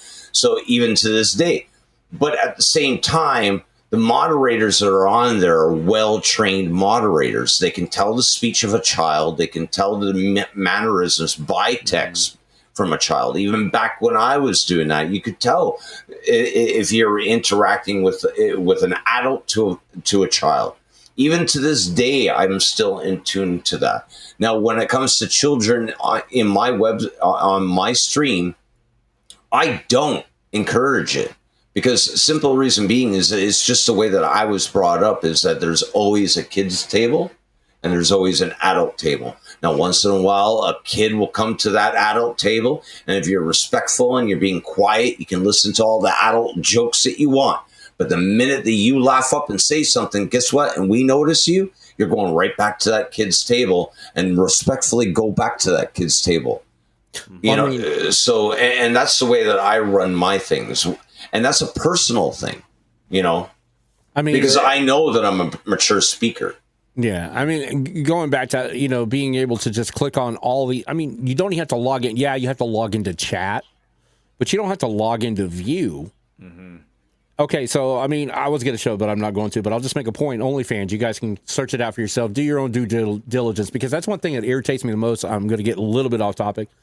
It's like when I post something on people's Twitter threads and stuff like that, and I go to sit there and say, hey, I comment on something, and then I have this one person that comments back, well, where did you find that? Go freaking Google it. I'm sorry. When I get to this, when I get into do your own homework. I get a little bit more heated on certain things. No, but that's fine, dude. All that's doing is encouraging what human beings and people should do, which is educate yourself. Proverbs tells us to a wise man seeks knowledge. Like, go find out for yourself. There's nothing wrong with asking questions, but like I said, like we opened up with, everybody wants to be spoon-fed stuff. They're not motivated enough. They're freaking lazy. The internet has absolutely deeply impacted the deepest levels of our psyche to just, we have access to everything and everything. Dude, I'll tell you what, the movie freaking WALL-E from Pixar is so I reference it so much. It's such, first of all, it's an amazing movie. But secondly, like, dude, there is so much freaking truth to that movie. I'm telling you, man, I go one further with it. The movie that I cite in my chat all the time is Idiocracy. That's, if you watch Idiocracy with Luke Wilson, you're gonna see what like our president was a celebrity. In that movie, Terry Crews is the president. He's a wrestler. Yeah. So What have we become, dude? You know, I mean, I'm not going to sit here and harp on, you know, the human condition, but I just wish people would. we have NPCs now, which I never thought was going to be in existence of watching, and I've seen that. Do better, man. I've seen that in movies. If you the movie with Bruce Willis called Surrogates, is another movie that I see a future of where VR is going to be a big thing, and going now with They literally call this fitless humans. That's what I'm going to dub you all that don't do your own research. Fitless humans. There you go. That's where we're going. Like, you know, we're listing off some of these other things and stuff like that. But like even the movie Her with Joaquin Phoenix and Scarlett Johansson. First of all, a very interesting movie. But in the birth of AI and how things are going, I mean, there's no doubt in my mind that men and women are having different types of relationships with something that's not even real. Yeah. A voice through AI. And I'm not talking about just like, you know, sex dolls and stuff like that. No, I'm talking about an actual deeper relationship. And that movie Her, where these people are actually marrying their computers essentially. Like, I know that's pretty far-fetched. I'm not like trying to get into the conspiracy theory part of it, but that is very, very telling of, you know, how people were getting pulled further and further away from the human connection that we were, you know, made for. And now it's just a full-on disconnect of, you know, Rebel, I will only talk to you through text message. You know, like if I see you face to face, oh, it's a different story. Like, oh man, I can't even, oh no, like, let me go, you know, that, like, I'll tell you what, man, when you start looking, this is going to make me sound like an old man or whatever, but like, it's so telling when you talk to people, especially the younger generation, and they can't even look you in the eye when you talk. Oh yeah. It's really sad. They don't know how really to. Sad. Yeah. Mm-hmm. Very sad. and telling older generation like myself that like thumbs up offends you is just gonna, like, literally, like, I do this to my kid now all the time. You know, like he's 19 years old, and I just look at him when he says, "Hey, Dad, I made breakfast." I'm like, you know, like, awesome. You know, like, Well, I made a crazy ass jersey that just with all the different emojis that offend people on it, just for the hell of it. Yeah. But no, I mean, like the things that I've been called on the internet that I gotta literally look up now because I don't understand. Like, I got called Unk one time. I was like, what? What is an Unk? I remember when I first learned about what the word selfie meant so many years ago. I was like, what the heck is that? I know, right? And I mean, of course, obviously now I understand what it is, but like, I swear, there's a round table of a bunch of freaking trend-setting fanatic, like Bob, idiots. Do you know what Bob is? That just sit around and say, "Hey, what stupid word can we come up with that can be trend-setting for all the other idiots to take it and just run with it?" I learned one a few weeks ago. Do you know what a Bob is? I want to know who's on that council of the emoji I know, council. man. Dude, I'll tell you what word I did like. I want to bring back Poser. Y'all remember Poser? Oh God, yes. Oh, dude, Poser. See, up here we called it Hoser. Was a poser. But like words, like I was playing a game one time and I heard this person say Bob, and I'm like, what is Bob? And it was battery operated boyfriend. I'm like, we just called that a vibrator. Yeah. You know, like, why you gotta shorten it anymore? No. Why do you have to like already, like, what? Like, I don't. It was separate at that point. Yeah, dildo. But that's poser. No, man, that's the point. And you know, something else too. Again, kind of back to responsibility is that, and I really, on a serious note, I say this respectfully. I mean this with no disrespect, but you know, you gentlemen are just a little bit older than me, and yet even in the streaming world, you take responsibility for your actions. And there's so many other people, like Vitaly, for example. I don't know exactly how old he is, but he's older. But my point is that we're supposed to be looking up to our elders for wisdom, for counsel, for advice, for information and knowledge. And yet, Gunny here will be talking about, I'm just going to make something up. Like, let's just say he didn't know what a selfie was or whatever. Well, instead of me making fun of him, why don't I educate it and teach them in the ways of the younger generation? And you know what? Maybe I can learn something in return. That's Exactly. how knowledge works. And this kind of goes into a sense of ageism. I don't want to get off topic, but it's younger generations should absolutely respect and honor the older generation and vice versa. It's a hand in hand. It's not a double-edged sword. It's just a 2-lane street. I'm using specifically lane, not sword here. Understand that analogy. Yeah. But I think that within that, the problem is again core root of all evil, pride. This is just an old hack. He doesn't know anything. Or that's just a stupid young kid. He doesn't know anything. It's like if you were really truly open-minded and you were like self-sufficient and you were confident in who you were, then you would be able to approach this with an open mind and realizing that, hey, whether he or she knows or doesn't know this or whatever, I want to engage in a conversation because I want to better myself for that. You know what I mean? But so many people don't do that.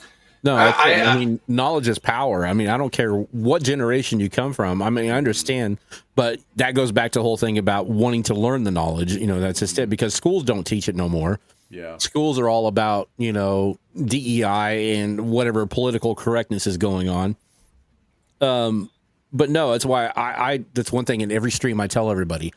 Make sure you go back, look as much history as you possibly can, gather as much history as you probably can, print pages off.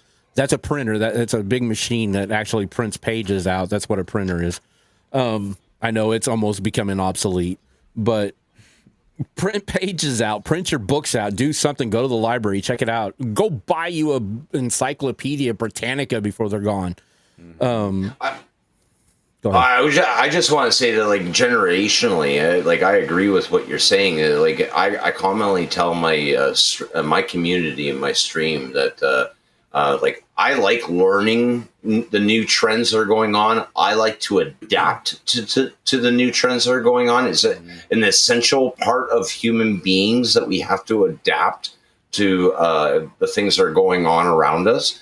And when it comes to that, and what I mean by that is I constantly tell the story that I have is, I was into Marilyn Manson as a kid, right? So I loved his music. I thought that what he was doing at the time, it was just my thing, he was different. He was the black sheep. He did weird ass shit. He was an emo or a mod or whatever you want to call him, but he did weird ass shit. My dad hated him, thought he was the devil incarnate. And my dad turned around. My dad is a hippie nudist logicalist, I would call him. Okay. That's how he was raised. Right. So my dad would turn around. He wanted to destroy my Marilyn Manson CD. And I turned around and said, Dad, I like this music. And he's like, if you can give me one reason why I should let you keep this music, I'll let you keep it. And I looked at him and I said, you guys in your generation had a blood spewing, fucking fire breathing Kiss. And he gave me my CD back. Right. And he understood what I was getting at, is that in every generation is just an adaptation of what is going on. Like, my parents had Alice Cooper, who was an illusionist in concert, would fucking chop people's heads off, but he's not canceled. Yeah.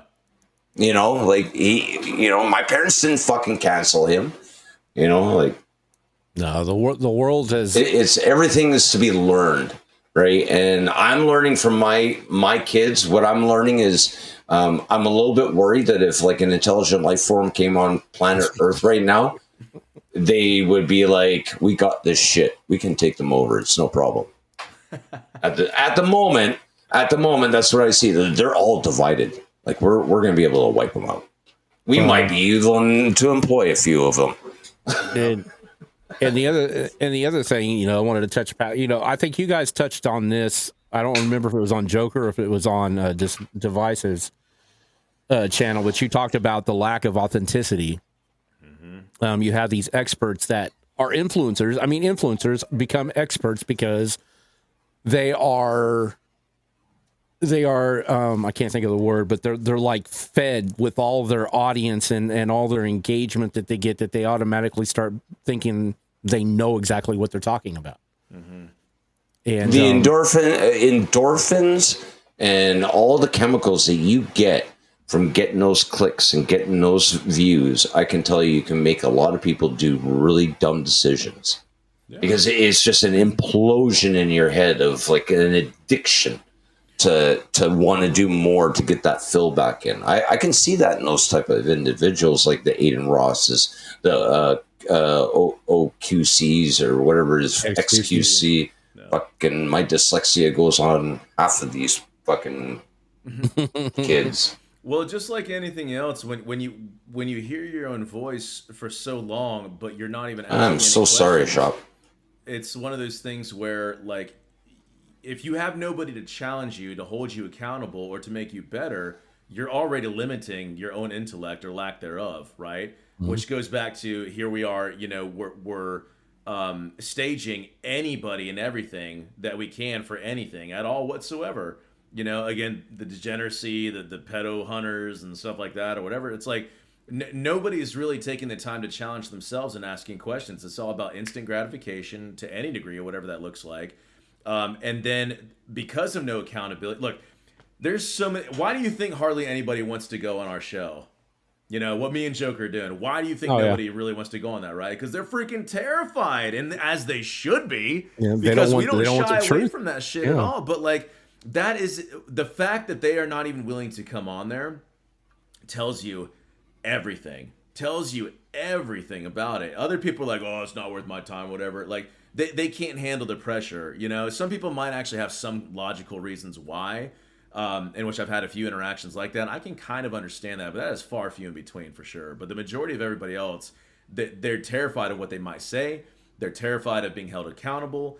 And more importantly, they don't seem to understand the fact that, like, for example, the fucking retard, pardon my French, that was, you know, he called me a pedophile on Joker's stream. Oh, yeah, that was so dumb. Like, he was trying to bait you to... Yeah, I've had that interaction in video games. And like, today... Man. I'll tell you something. Today I made a point to an individual in one of my video games. Okay, kept on saying the N-word throughout the whole time that we were having a conversation. Told me right off the hop to shut the fuck up. That was his first statement to me. Like, because I'm generally nice when I'm playing video. Hey, how's it going? Right? First words came out of his mouth. So me and another dude who happens to be black is in the channel with me, and he keeps on repeating this word. So I just refuse to say. I wouldn't say the word. Of course not. Right? But I turn around and I made a point of using cousin instead of the word that he was using. and then afterwards, he's like, man, you were sounding ridiculous. I'm like, no, you were. I just represented the word cousin in, like, I just said cousin instead of what you were saying. And it sounded, if what I was saying sounded ridiculous, what do you think you sounded like? Yeah. Saying that word repeatedly. Ridiculous. No, well, I'm sorry. Go ahead. I was going to say, you know, touching base on the whole thing about that dude calling you out, and I mean, he like dug into you. That's what just cracked me up. Is like he really dug into you, and I'm like, man, yeah. It's like, what are? I mean, okay, so one, he knows he's been like totally obliterated. You know, his whole big thug, you know, motif or whatever he was trying to promote. I mean, you guys obliterated that, and I think because you were the knowledge base of things that you were talking about, that's a reason why he was trying to attack you. I really wanted to give you like advice, and I was really wanting to be like, hey man, ask him if he's from Jane and Finch. like areas of Toronto that I know or would be like thug, you know, ask him if he's from Cabbagetown. You know, like no, he ruined himself the second he got on there, man. And the thing is that obviously you guys are smart enough to understand. Like, he did exactly what I was directing him to do. Yeah. He did exactly how, and he responded exactly how I was going to respond, and so on and so forth. And like, I didn't even need to go. I didn't need to say anything or do anything. I asked him like maybe, I think a total of like 6, maybe 5 questions. Yeah. And the rest of it was just stupidity and security. I mean, the mannerisms and the weakness or whatever. I mean, dude, I have this natural, this has got me in trouble a lot in school. I just can't help but laugh, dude. I can't help but giggle when I see, you know, beta bitch who doesn't know how to conduct himself. Like, I legitimately feel bad for you. And I'm not even trying to say, oh, I feel bad for you. Like, no. It's nothing but pity. Like, it's not sympathy. I pity. I legitimately feel bad for you. And I hope that you'll figure out how to be at least a man, because there's boys, right? Then there's men, and then there's gentlemen. I strive to be a gentleman, right? But at best, maybe this guy can be a man. Maybe. I don't know.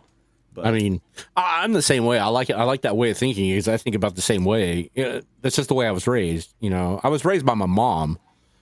So especially like when it comes to women, because I get a lot of this. Because I interview a lot of women, and it's not because of the fact that's who I mainly reach out to. That's just who responds back.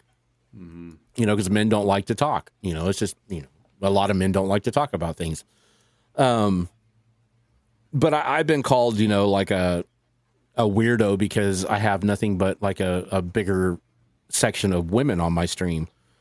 But that's just because I was raised with my mom, my sisters, and everything else. So I get along with women. I understand women. I know how they, I don't know how they think because I think it's impossible. But, I just think I resonate, with some of the feelings of a woman. But I'm sorry that just got like way off topic, but no, it's fine. But no, I mean, it's just like kids like that. And it's just when they get caught, because I'm a psych major. I have a psych degree in forensic psychology. So it's just like dissecting the way people think and the way people do what they do is like, I like, it's like my euphoria. I mean, it's my dopamine. I love that stuff, dude. Yeah, respect. I don't disagree with you, Rebel, because being a stand-up comedian, the reason I started doing stand-up was because I got influenced by from J.J. Whitehead, the other stand-up, the other comedian.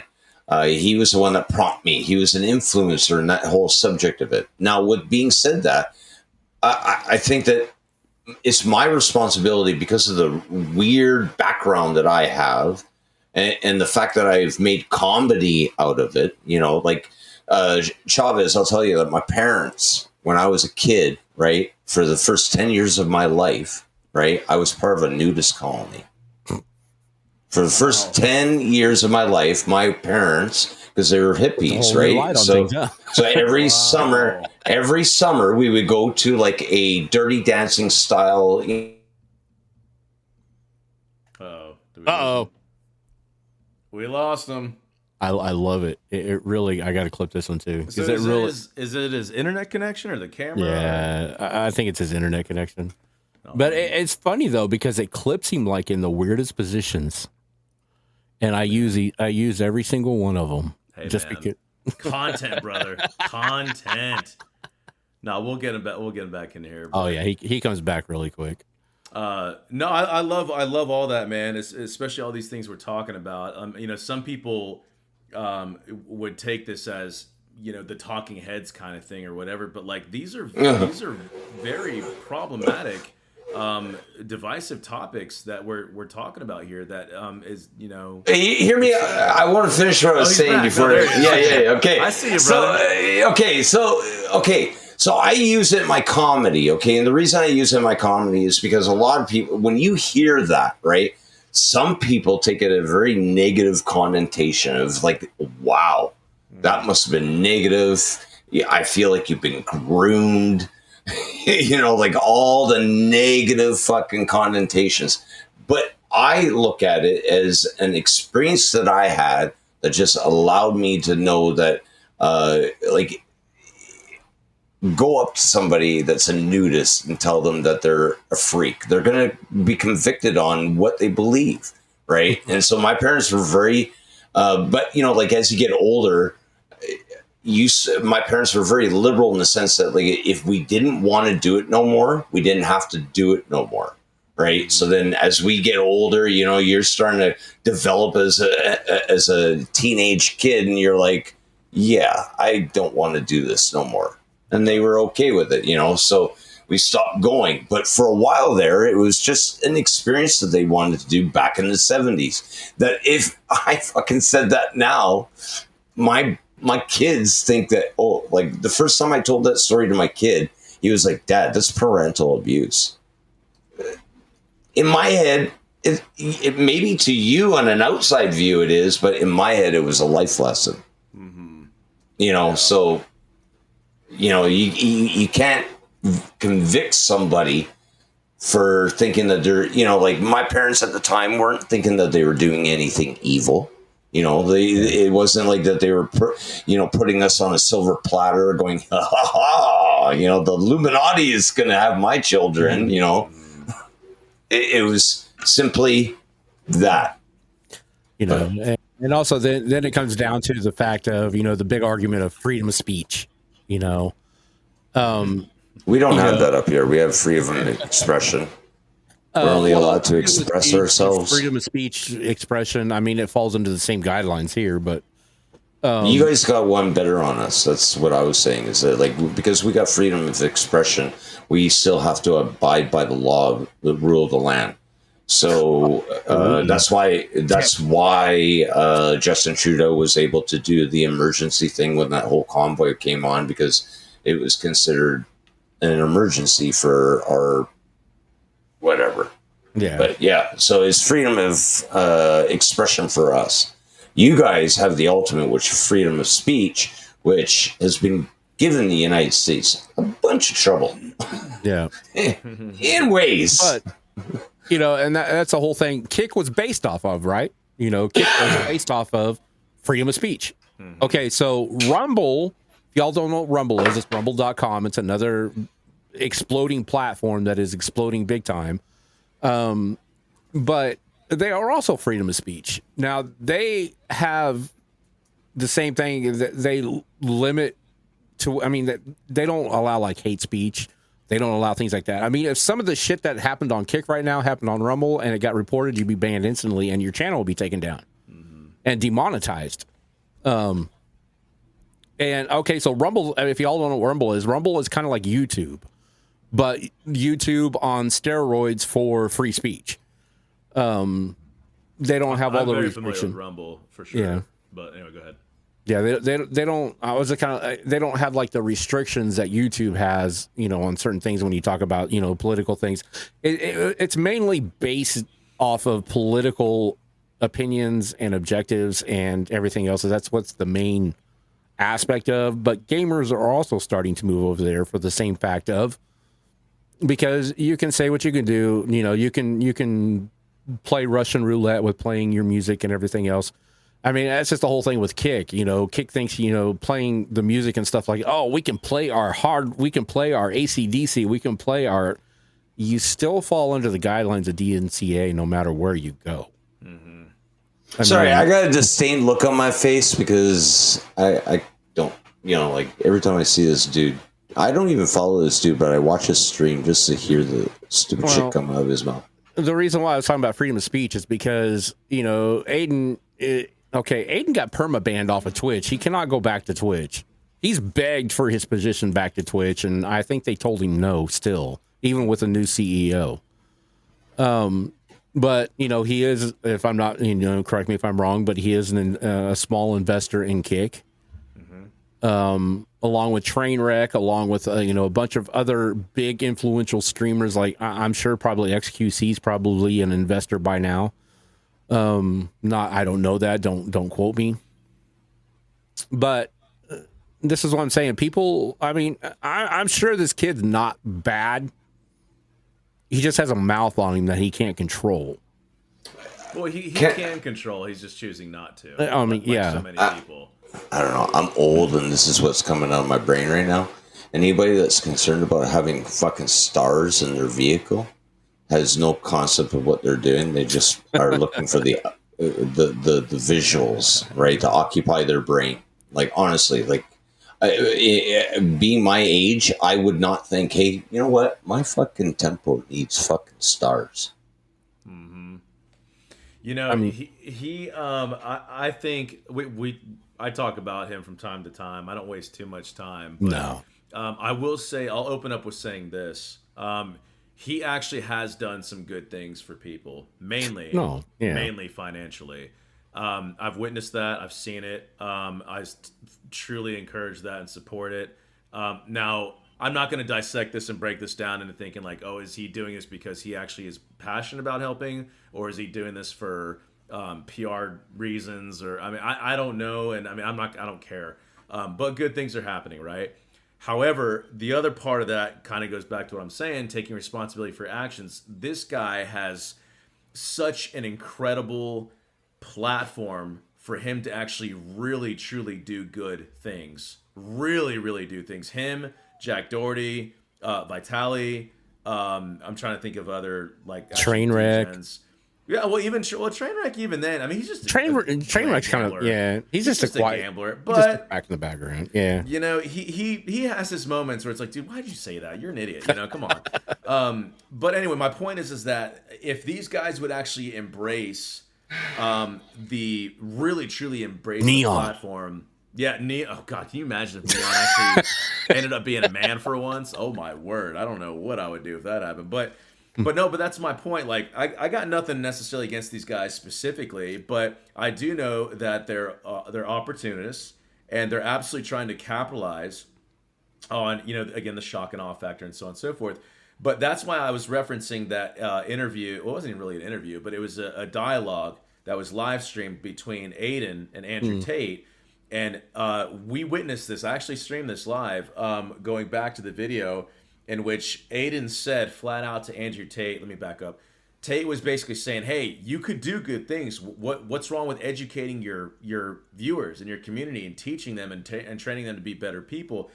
And in so many words, Aiden was like, they don't want to watch me for these financial things. They want to watch me for my degeneracy. He said that. Yeah. This is why they're here. And then went and Tate freaking did his Tate thing, and he hung up on him. And then Aiden's like, I don't see the value. I don't see the value in what he said. I can't. Like, he didn't know where money came from. He didn't know how to handle money. He didn't know how to, like, the business acumen, extremely uneducated. And that in turn was so telling and revealing to me, because those are the kinds of people that have a megaphone and that are being spotlighted and shown to the world. And then again, back to the point of impacting a younger generation. It's just a vicious cycle of rinse and repeat. Everybody else is doing what everybody else is doing, everybody else is doing, and so on, so forth. I, for one, am seeing this problem, and this is why I'm so passionate, especially about the young men, especially about the men. Don't get me started on the girls, but especially the men. We're leaders, man. We are meant to be leaders, and a lot of these kids are not taking responsibility for their for what I believe they were designed and created for, is to lead and to actually have a positive impact. So I'll stop there. I got one for you. I got one for you, and it's coming up in June or July or where it's happening. The two biggest influencers right now. What is it? Jake Paul, Logan Paul, Tyson. And Mike Tyson. Okay, here's a gentleman. I'm using Mike Tyson's side of it. Okay, Mike Tyson. I've known Mike Tyson since I was a kid. Okay, and I remember every fight that he's ever been through. I've seen every controversial fucking tabloid headline on this man when he was younger, and he's been through the shitter to the point where he was not allowed to box anymore because of his decisions. Lost a lot of things. But that's what's not happening to these younger crowd, is that the consequences for your actions are so minuscule that they don't get it. They don't get it. Where like Mike Tyson, he couldn't, how many years could he not wrestle or box anymore because of what he did to Holyfield after he bit his ear and the controversies they had after that? And now he's coming back up and he's going up against that generation. And I'm telling you, it's going to revitalize him in a sense, because he's being dogged right now by a younger generation that are looking at him as a boomer. You know, like, you're going to lose against Jake Paul. Jake Paul, this young dude's going to knock you out. And everybody else knows the wisdom alone by Mike Tyson at his age right now is going to fuck up Jake Paul. And it's a sanctioned fight now. So the desire that Mike Tyson has to reclaim what he fucking had is bigger than it was before. Yeah. No, I mean, and going back to the whole Andrew Tate and Aiden thing. I mean, Andrew Tate, I know a lot of people do not like Andrew Tate because of his misogynistic and womanizing and everything else. But again, that goes back to those clips. You know, people take the shittiest clips of people. Mm-hmm. I'm sure once we get to the point to where we're as big as Andrew Tate or Aiden and anything else, because I know we will, because I manifest that every day, that everybody that I'm involved with makes it, because that's all I care about is everybody making it. We'll have the same issues, you know. We'll say. I mean, there's things that we say on this channel. And even when we did the 100% political stuff over on Rumble that people could have clipped, I mean, because there was a lot of heated conversations, you know, just for the fact because that's the way we work things. But sometimes they get a little too heated. But nothing wrong with passion, man. Fucking spicy Canadian and a fucking spicy American. But, I was just gonna say, with Aiden Ross and with Andrew Taint. I call him Taint. He doesn't like Taint. With Andrew Taint, I've even witnessed and seen him in a stream with Aiden Ross, where Aiden Ross got up and left the room, and then Andrew Tate was left in a split screen going, why the fuck do you guys follow this Talking dude? To Aiden's chat going basically like, why are you following this dude? Why are you even like talking to this dude? This guy is like, you know, like what are you doing kind of thing, you know? And it's like, I kind of feel sorry for the whole fact between the relationship between Aiden and Andrew because I think he uses Aiden as a comical satire. He's his jester. He's a freaking peon, dude. Yeah, he's his jester. It's like when his cigars hasn't satisfied him for a day, I'll get in a conversation with Aiden. Dude, so I'll tell you, Andrew Tate, man. Like, I'll full disclaimer, I don't believe in his mannerisms and how he conducts himself in terms of that. However, he's not wrong about a lot of things, man. He is educated. He's smart. I would word things differently.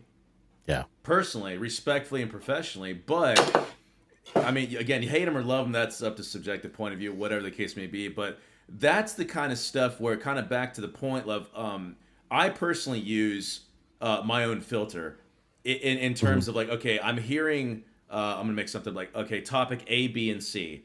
And just all this crap is being spewed out. Well, if I can take what's actually good from this and ignoring the misogyny or the arrogance, the pride or whatever, I don't care. I can flush that out. I'll filter that out, right? But if there's some truth to the things that are said, which I do believe Tate, has some solid truth in those things, then I'll take away from that and I'll apply it to, say, maybe my own son, but I won't call him a freaking pussy and a pansy and a little bitch ass and stuff like that. Like, no, that's not helpful, right? No. But there's ways to do things. And again, I just keep coming back to that point of responsibility, and how I can't stand it when I hear all these people say, I'm going to say whatever I want and do whatever I want. And I'm like, and there's your problem. Yeah. You are part of that ongoing problem. And the problem on top of that is you don't recognize it as a problem. Because half of a problem is realizing you have one, but they don't even recognize it. So there is literally no hope for you until you recognize there's a problem. Well, Chavez, that's your opinion. Well, that's fine, but look at the path that we're going right now. Can you deny that? Look at the degeneracy. Look at the shock and awe. Look at the kids who are literally, in some cases, risking their lives, and I'm not making this up, getting shot, and in some cases dying, all for a thumbs up. Yep. Come on, dude. What happened, man? What happened? I mean, look at the guy that Neon was caught with the hit and run here not too long ago. They finally busted his ass. NYPD finally arrested him. They've been trying to track this dude down forever because he's an illegal street racer. And they had, if you guys don't know the story, him and I can't remember, Squeezy something, they were all in a hit and run the other day. Using words that don't like how can you be a professional illegal fucking street driver? It's not even a profession. It's literally you just taking your car out and then like it's like you basically being like a non-citizen and saying that, you know what, I'm not driving, I'm traveling. That's about equivalent to a truthful liar. I mean, it goes back to like anything you see when these news agencies bring on these expert commentaries. Experts, get the fuck out of here. They're just retired people that worked in the field. You know? Yeah, and even then, their information is going to be obsolete and out of date anyway. Exactly. My curiosity is really like if everything that I see from Aiden Ross and all these others are a performance piece, because content creating is supposed to be a performance. No offense to anybody, but like when you're in this space, everybody, you are, regardless if you're fucking adding little snippets of your real life, you're putting on a performance. I have a name of My Gun is Huge. It had an origin. I use that origin to stir up interest in who I am and stuff like that. That's part of what it is. So, and I use these streams as what it is, which is a platform, because I have a bigger idea ahead of it, you know, and then I realize that I can take all my community and include them in that bigger, which is hopefully like a Netflix special. I would like to have a Netflix special where I could have like all my usernames on my Twitch and on my Kick in the credits, which would be fucking awesome to show the support of what the community has witnessed and all that. But that's because I've got a game plan.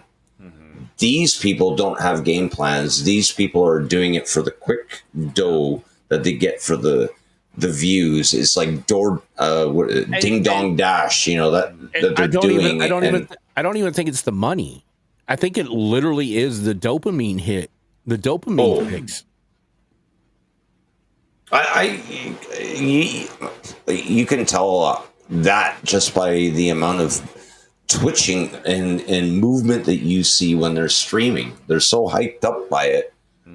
Now, don't get me wrong. I mean, with the whole algorithm, freaking taking a tank on X, you know, when I was actually doing good, I was actually hitting, you know, anywhere from 100 to 1K on my posts, and all of a sudden it went back down to where it was when I first started posting. Yeah, that took a big dopamine hit to me. I'm like, what the hell? You know, and then Joker, you know, posts that out. It's like, oh, don't worry about it. They're fixing it. And it's like, okay. Well, there's a lot of narcissism in streaming. Everybody's full of themselves. Everybody's full of shit. Everybody's arrogant. I'll be honest and say, I mean, who doesn't love attention, right? To some degree. And you're a liar if you say otherwise. Everybody loves attention to a certain degree. I may not have to be front and center necessarily, but for me, I'll kind of work my way around this. How do I word this? I say this. This is going to sound like I'm trying to play the humble card, but I'm like secretly trying to sound arrogant. It's not that. There's no insinuation or implications here. I'm not, guessing or any of that crap. What I am going to say though is that I do want the attention to be on me for the sake of the greater good. Oh, yeah. For the sense of the greater good. I don't want to be looked at as a negative impact or whatever, and I can't change people's mind, and then that I don't care about, right? Because I'm self-sufficient, I'm confident, right? But I want, first of all, I'm going to go really deep. I'm going to go really deep for just a minute, and full transparency. If anybody looks at me and sees anything good at all, I want them to know where that comes from, and it is back to my faith, which goes very, very deep. I want them to look above. Now, if they don't believe in that, that's fine. I don't push that on people. But if you do actually, like, you know what? He's telling the truth on this, or hey, this is valid, or whatever. Again, like real, authentic positivity. If you don't believe in the God that I believe in, again, that's fine. But take that at least and apply it towards something else and do something good for somebody else. You know, and that's my number one goal. When I say number one goal, it's actually my second priority in terms of what I want to create in the streaming space. And then back to of course, creating a dangerous space, right? You know how I feel about that. Yeah. But that's exactly my point. In a sense, I am vain, if you will, because I want the attention on me so that they look to him. And if they don't look to him, that's fine. That's your own prerogative. then, help each other out, really truly support each other, which is why, and you guys know this, you're in my chat, seeing this from all the time. Promote, advertise, network, help each other out, man. I don't look at you guys as competition, man. You're my brothers who are trying to achieve the same goal that I am and maybe make a living off of this, God willing. Help each other out and truly support each other without the expectations of wanting to receive something in return. That is the art of selflessness. I'm not saying I'm good at it, but at least I know what it should be. And that's my own personal conviction, because we are here to care for each other, to love one another, to support each other. I believe that in life. Treat others as you wish to be treated. And just so many people don't do that. They give with some kind of like, okay, well, what's in it for me? What's in it for me? So I'll stop there. Hey, I don't disagree with you on that. I'm the same way. When I approach any other streamer, like you, I have streaming etiquette, but it's also because of my background in doing what I used to do. Like I had common knowledge of that, because we weren't allowed to talk negative about the next guy in the next room and shit like that, right? So when it comes to that kind of stuff, when I'm in somebody else's stream and I'm streaming, I am not going to make knowledge that I'm streaming, for the simple reason being that is I am watching your stream for your content. So then I'm going to participate in your stream as if I'm watching your content. Now, if you were to turn around politely and say, hey, my gun is huge, are you streaming? Then that gives me the right then at that point be like, yeah, I'm streaming, but I'm watching your stuff right now.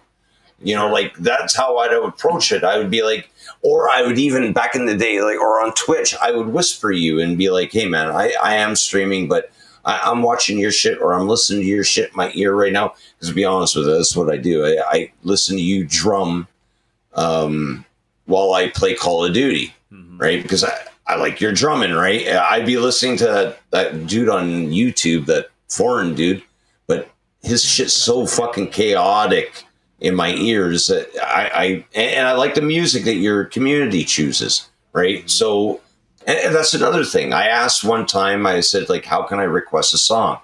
All right. I did it the proper way because I'm respectful to the community, to the streamer. I heard you turn around and say the way that you guys can let anybody know what to play. Please get a hold of my mod, so on and so forth. That is missing in this day and age. The etiquette is missing in this day and age.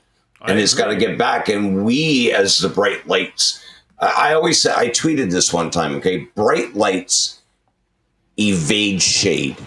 So the more that we have bright lights of people, like most of my community has been built on me playing with people and then just genuinely liking my vibe and my good spirit and everything else, because I'm not a negative person. I don't say negative things. I'm not going to influence you in my beliefs because they're my beliefs.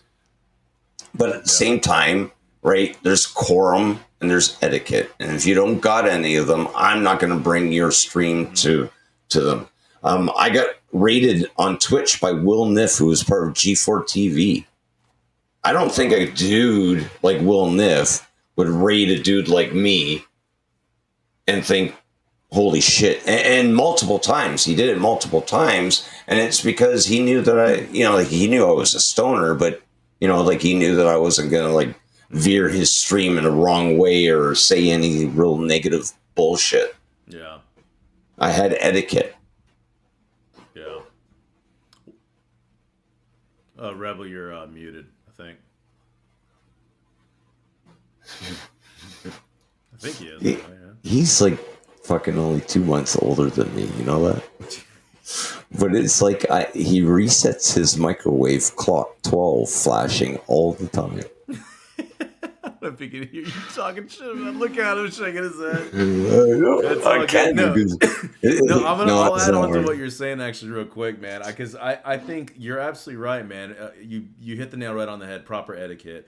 I think it's lack of professionalism. I think it's a lot of these children who don't understand how to conduct themselves, how to carry themselves, things to say, things to do, and instead they're getting overly caught up in the he said, she said nonsense, drama, garbage, trash, filth, and feeding into this monster that is the streaming industry, instead of seeing an opportunity of wanting to change for the better, and actually impacting somebody in a certain way, even if it's just one person. And some of these people don't even look at it like, okay, is this worth my time?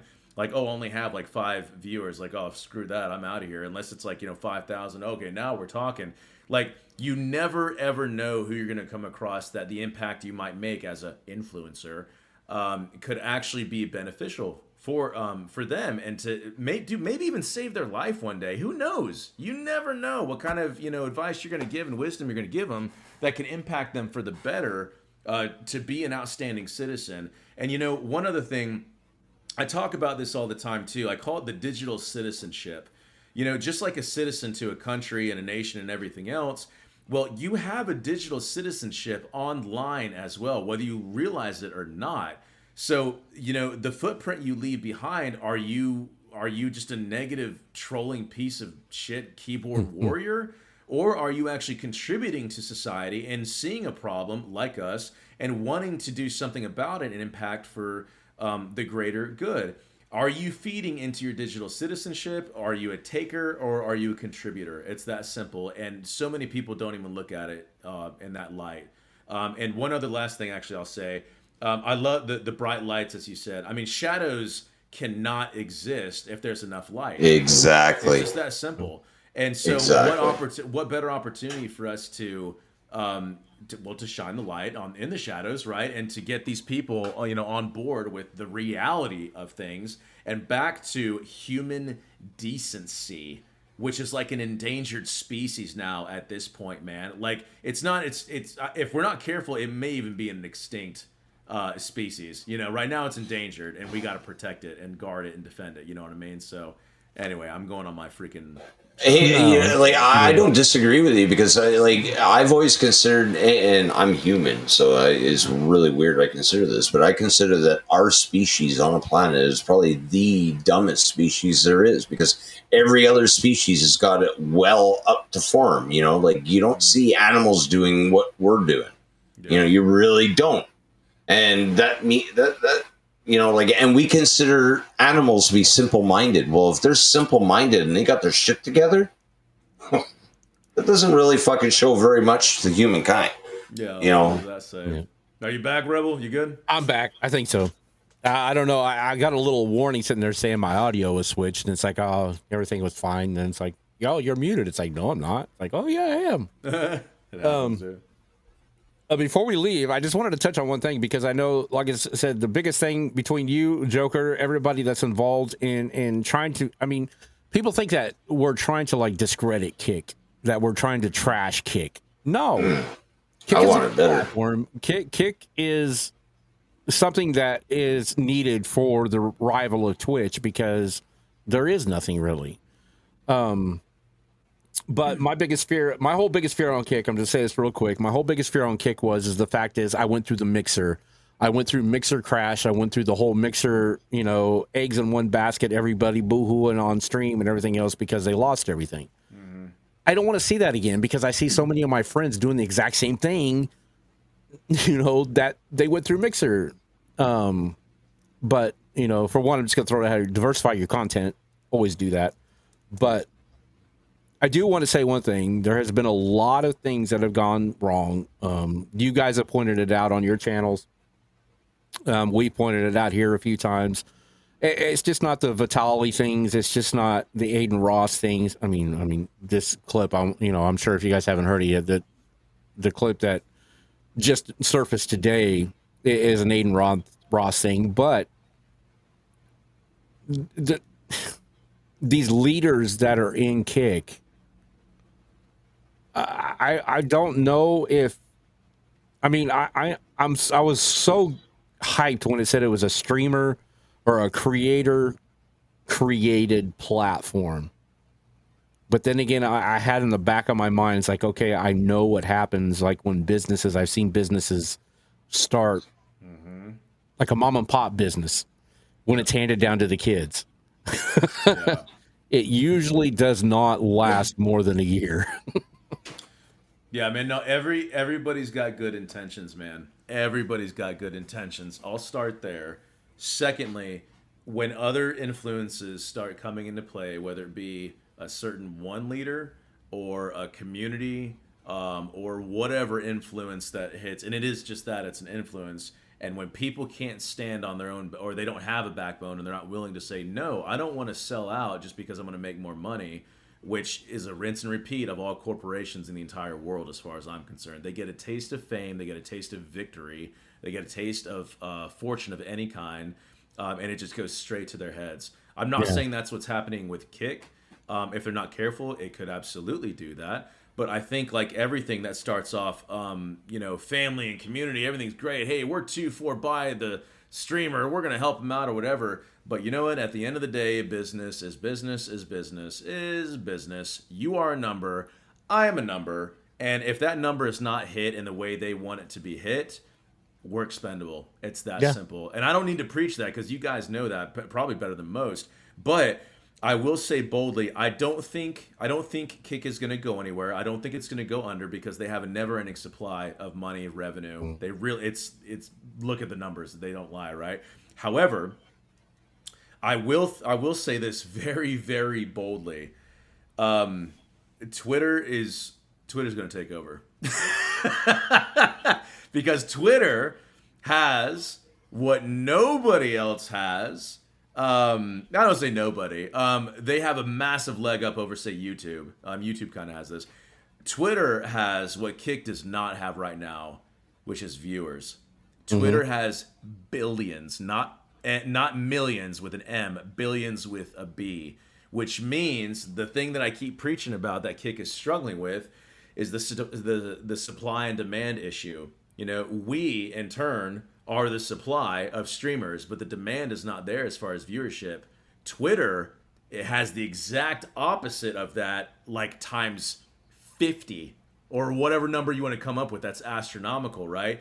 And now is the time to lean heavily into this platform. Yes, it has a lot of stuff it needs to work on, but for me personally, now this is going to sound bitter or whatever, but I'm a realist, right? When I found out that Kick would not necessarily be able to do it for me for the games of politics, on top of favoritism and all this other bullshit that they're doing that I have no problem calling them out on, I think they are going to make their way. I think they're going to get better, but I think it needs to get worse for them in order for them to have a better turnaround.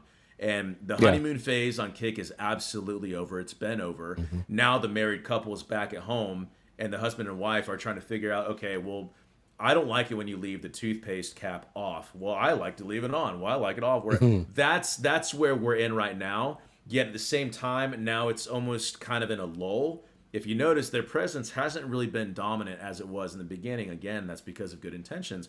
But I do think they're about to relaunch certain algorithms and coding and development. I mean, technical jargon that I'm not going to really get into. But I do think that they're working very quietly behind the scenes. I do think there's some internal struggles. I do. I think there's some conflicts of interest. I think there's a lot of chefs in the kitchen, and there's not enough cooks. You know what I mean? But I do think they're going to come out on top. Nobody can argue the 95-5 split is ultimately why we were all probably started here. Everybody kind of starts off with that same journey. Oh, I'm here for the 95-5 split. Rightfully so. But if you look at the math, and I'll just close with this. I'm kind of going off on a side note. But Twitter's viewership in general and what they have to offer, even if it's not 95-5, and let's just say it's a 70-30, right? And we get 70, they get 30. Well, the math of having so many viewers that are giving even more subs on something that you don't get as much money from compared to the 95-5, you could still potentially make a significant amount more money streaming on Twitter than Kick. And Kick's saving grace right now, their one and only saving grace is 95-5. Otherwise, they got so many more pain points to go through. But I'm a diehard Kick fanatic. I'm just being absolutely candid and brutally honest with Kick. I don't think they're going anywhere. I think they are going to succeed, and I can't wait to see their journey unfold. I can't wait to help with that, but they are struggling with viewers. They're struggling with viewers. It's that simple. So yeah, that's the last thing I'll say. No, I agree. Like I said, I was a big, in the beginning of Kick and everything else, I was a big naysayer, I guess you could say, just for the fact because I didn't know of a company that could sustain a 95-5 split. But yeah, I can understand. As long as Steak is involved with them, they can sustain a 95-5 split. But once Steak decides to say, hey, you know, we need to, you know, you're bleeding, it's dry, because right now Steak is the one that's paying for everything. I'm sure that, you know, everything that's coming through, that it's kind of like, I don't think they're profiting off of it. I think Steak is still putting a big amount of money into the investment of Kick, for the one simple fact, because if you look at streamer charts, you know, and everybody says, oh, Kick is going to be the Twitch, you know, killer. You look at the stat, you look at the views, and you look at the daily views on Twitch off of streamer charts, and you look at the daily views off of Kick. The daily views on Twitch still average around between 2.5 million views a day. Kick is only at between 200,000 to 300,000. So then again, just by looking at those stats, you can see there's a view botting problem. 100%. It's running rampant industry wide, by the way. But oh continue. yeah, Do you get those follows where then all of a sudden they start like talking about 1,000 followers for $1,000 or whatever? From time to time, yeah, absolutely. I have arguments with them. Yeah, I have arguments with them. I like having arguments with them. I think it's entertaining. But I ban them and then arguments with them. Yeah. And I do hope the only thing that I really do, and I think it, like, you know, the comparison between Twitch and Kick and Twitch and Mixer, you know, even Twitch and Mixer is the fact that Twitch's views are for, I want to say maybe 75% are authentic. Just for the fact, because I think maybe the back, you know, the partnership managers of Twitch, the ones that have control of the UI and everything else, they can still boost your views. It's been proven. YouTube has been proven. You know, all these other platforms have been proven that they can boost your views. Mixer was a big thing. Mixer and Kick are kind of like the same thing. You could hold multiple tabs open for Kick or for Mixer, and it would inflate the numbers on the stream. I talked to several partners after the Mixer closed down, and they were approached by Mixer staff saying, hey, you know, we're going to inflate your views this week or blah, blah, blah, you know, so into that effect. You know, so the staff was inflating views on Mixer. That's the reason why you've seen so many people when they transferred from Mixer to Twitch, they were really, really disappointed. They were used to getting anywhere from 5 to 1,000 views a stream over on Mixer with the same content, and supposedly the same community followed them over to Twitch because there was nowhere the place to go. Yeah. And they were only getting 80 to 100, you know. I'm not disagreeing with what you guys are saying. Like, I come from the generation before even YouTube, right? So when YouTube came around, it was just a like upload my video kind of platform. Then Justin TV came around. I didn't even know what Twitch was until I bought an Xbox. Okay, let's put it that way. That's where I learned about Beam and then Mixer, and then learned about Twitch. Now, saying that, I believe that YouTube had their chance in 2005 when Justin TV was bought for Twitch. And they've been scrutinizing it just the same as Microsoft did with Mixer. Now with Kick here, I don't want people fucking this up because it could be a good thing. Same with X. I think it's great that the android or the alien Elon Musk bought it because of his age, right? Because he now knows what to do and what the potential of it is to do to make marketing so that people can stay at home and make a living. Mm-hmm. No, I agree with all that, man. I really do. I think the streaming industry as a whole, we still have not tapped into its full potential, man. We have not. It's out of its infancy stage, and if I had to kind of use this analogy, I'd say it's kind of more of like maybe a teenager, if that's any kind of indication at all. But we acts like a teenager, yeah. Oh, it definitely acts like a teenager. That's for damn sure. All the freaking degens, but consider the professionalism, man. Like, there's still so many people that have no idea what Twitch is, what streaming really is. And I mean, you say streaming, and people are like, oh, you mean like Netflix and Hulu? Yeah, like, well, yeah, but as an actual profession, I'm a professional full-time content creator and streamer. Okay, what does that mean? You know, it's not fully recognized yet, entirely nation, or not even nation, worldwide, honestly. Yeah. So we still have a long way to go, but like this is absolutely the genesis and the cornerstone and the initial first step of something that is about to take off, and it's already gaining momentum. It still has some ways to go, but man, oh man, dude, I love to be able to be a part of this movement for sure. I'll tell you, man, it looks more and more to me, especially with the way the advancements of the AI is going, that like that, literally the movie with Bruce Willis, Surrogates, where like we will be like embodying androids. And that's what the 15-minute city is going to be. We're not going to be leaving the home. It'll be like some VR version of ourselves walking around autonomously with our thoughts in our head because we're sitting at home fucking telling it what to do. You didn't see the new post. I don't. That's the thing is about Twitter or X, is it depends on what type of content that you normally watch and engage on. That's the type of content you're going to get on your feed. I mean, it's just like any social media. So if you okay, no. You don't want to see my history. this is what I try to get across to like my gaming friends and stuff like that, because I try to get them to get outside of the box, because you're advertising to gamers. Gamers are advertising to gamers. It's like advertising to Amway. You need to get outside the box and start getting your name out there to other people that have no idea who in the hell you are. Yeah. But you know, so if you look at my Twitter feed, it's all over the place for one reason, is because I have different facets of information that I like to gather. You know, I have a political group that I interact with. I have a gamer group that I interact with. I have just a general, I guess you call it general knowledge group that I interact with. But anyways, there was a feed that came across my Twitter line today about, I don't know if you guys seen this or not, but about the ability, they're working on the ability, and they're almost there to transfer brain function to another human being. So let's say if you are, I mean, Elon's in on this too with Neuralink.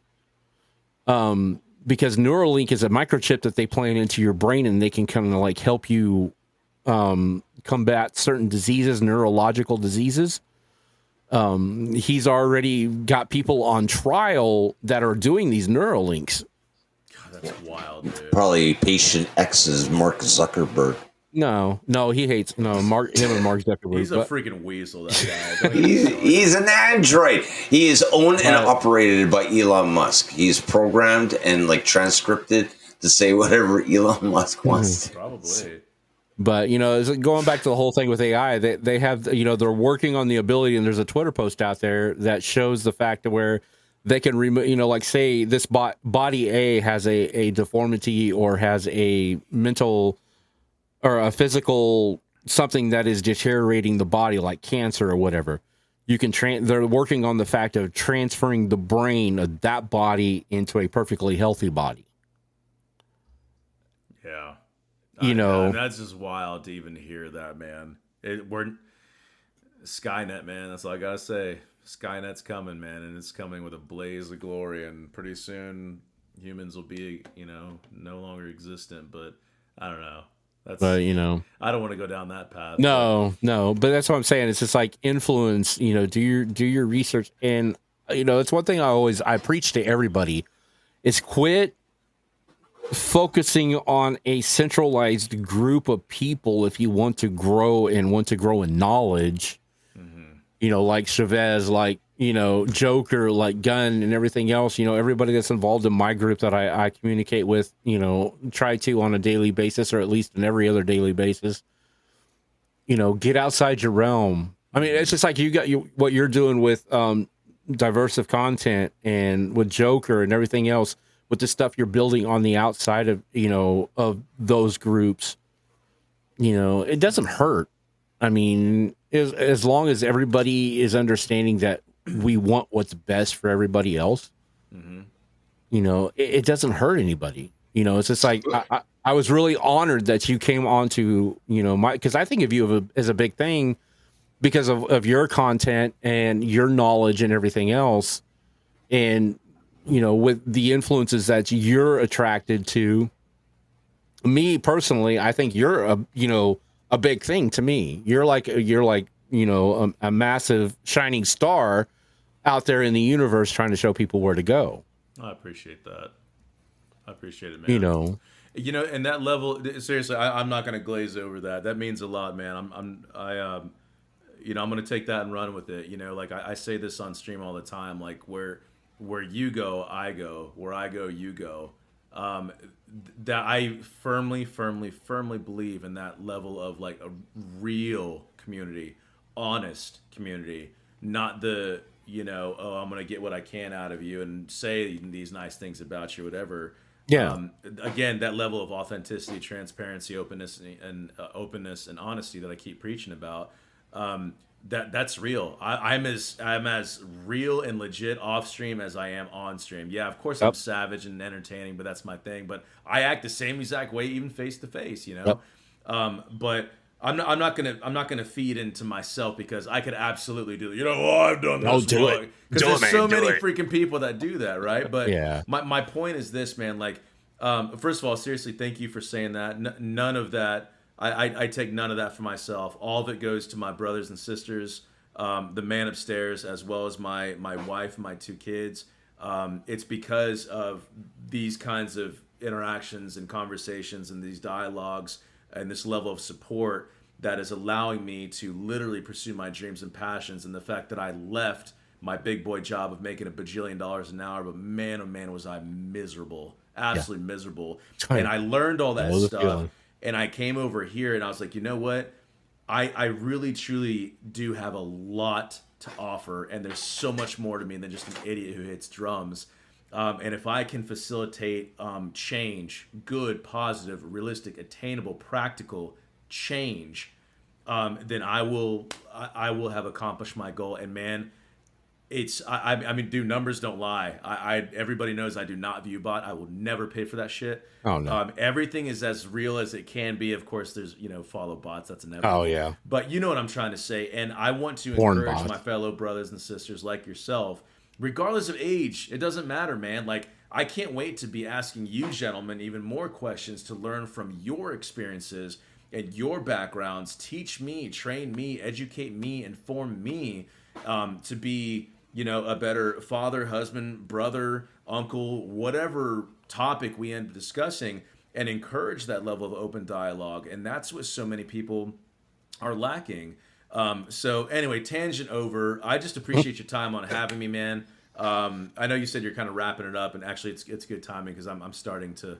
Yeah, you know, for my own sake, it's been a long night. I know we talked about 2 hours. It's like, God damn, I'm sitting here trying to figure out an end point with this whole the last 30 minutes. Good, I'm the same way, guys. Like every follower that I have, every part of my community has actually been well grinded.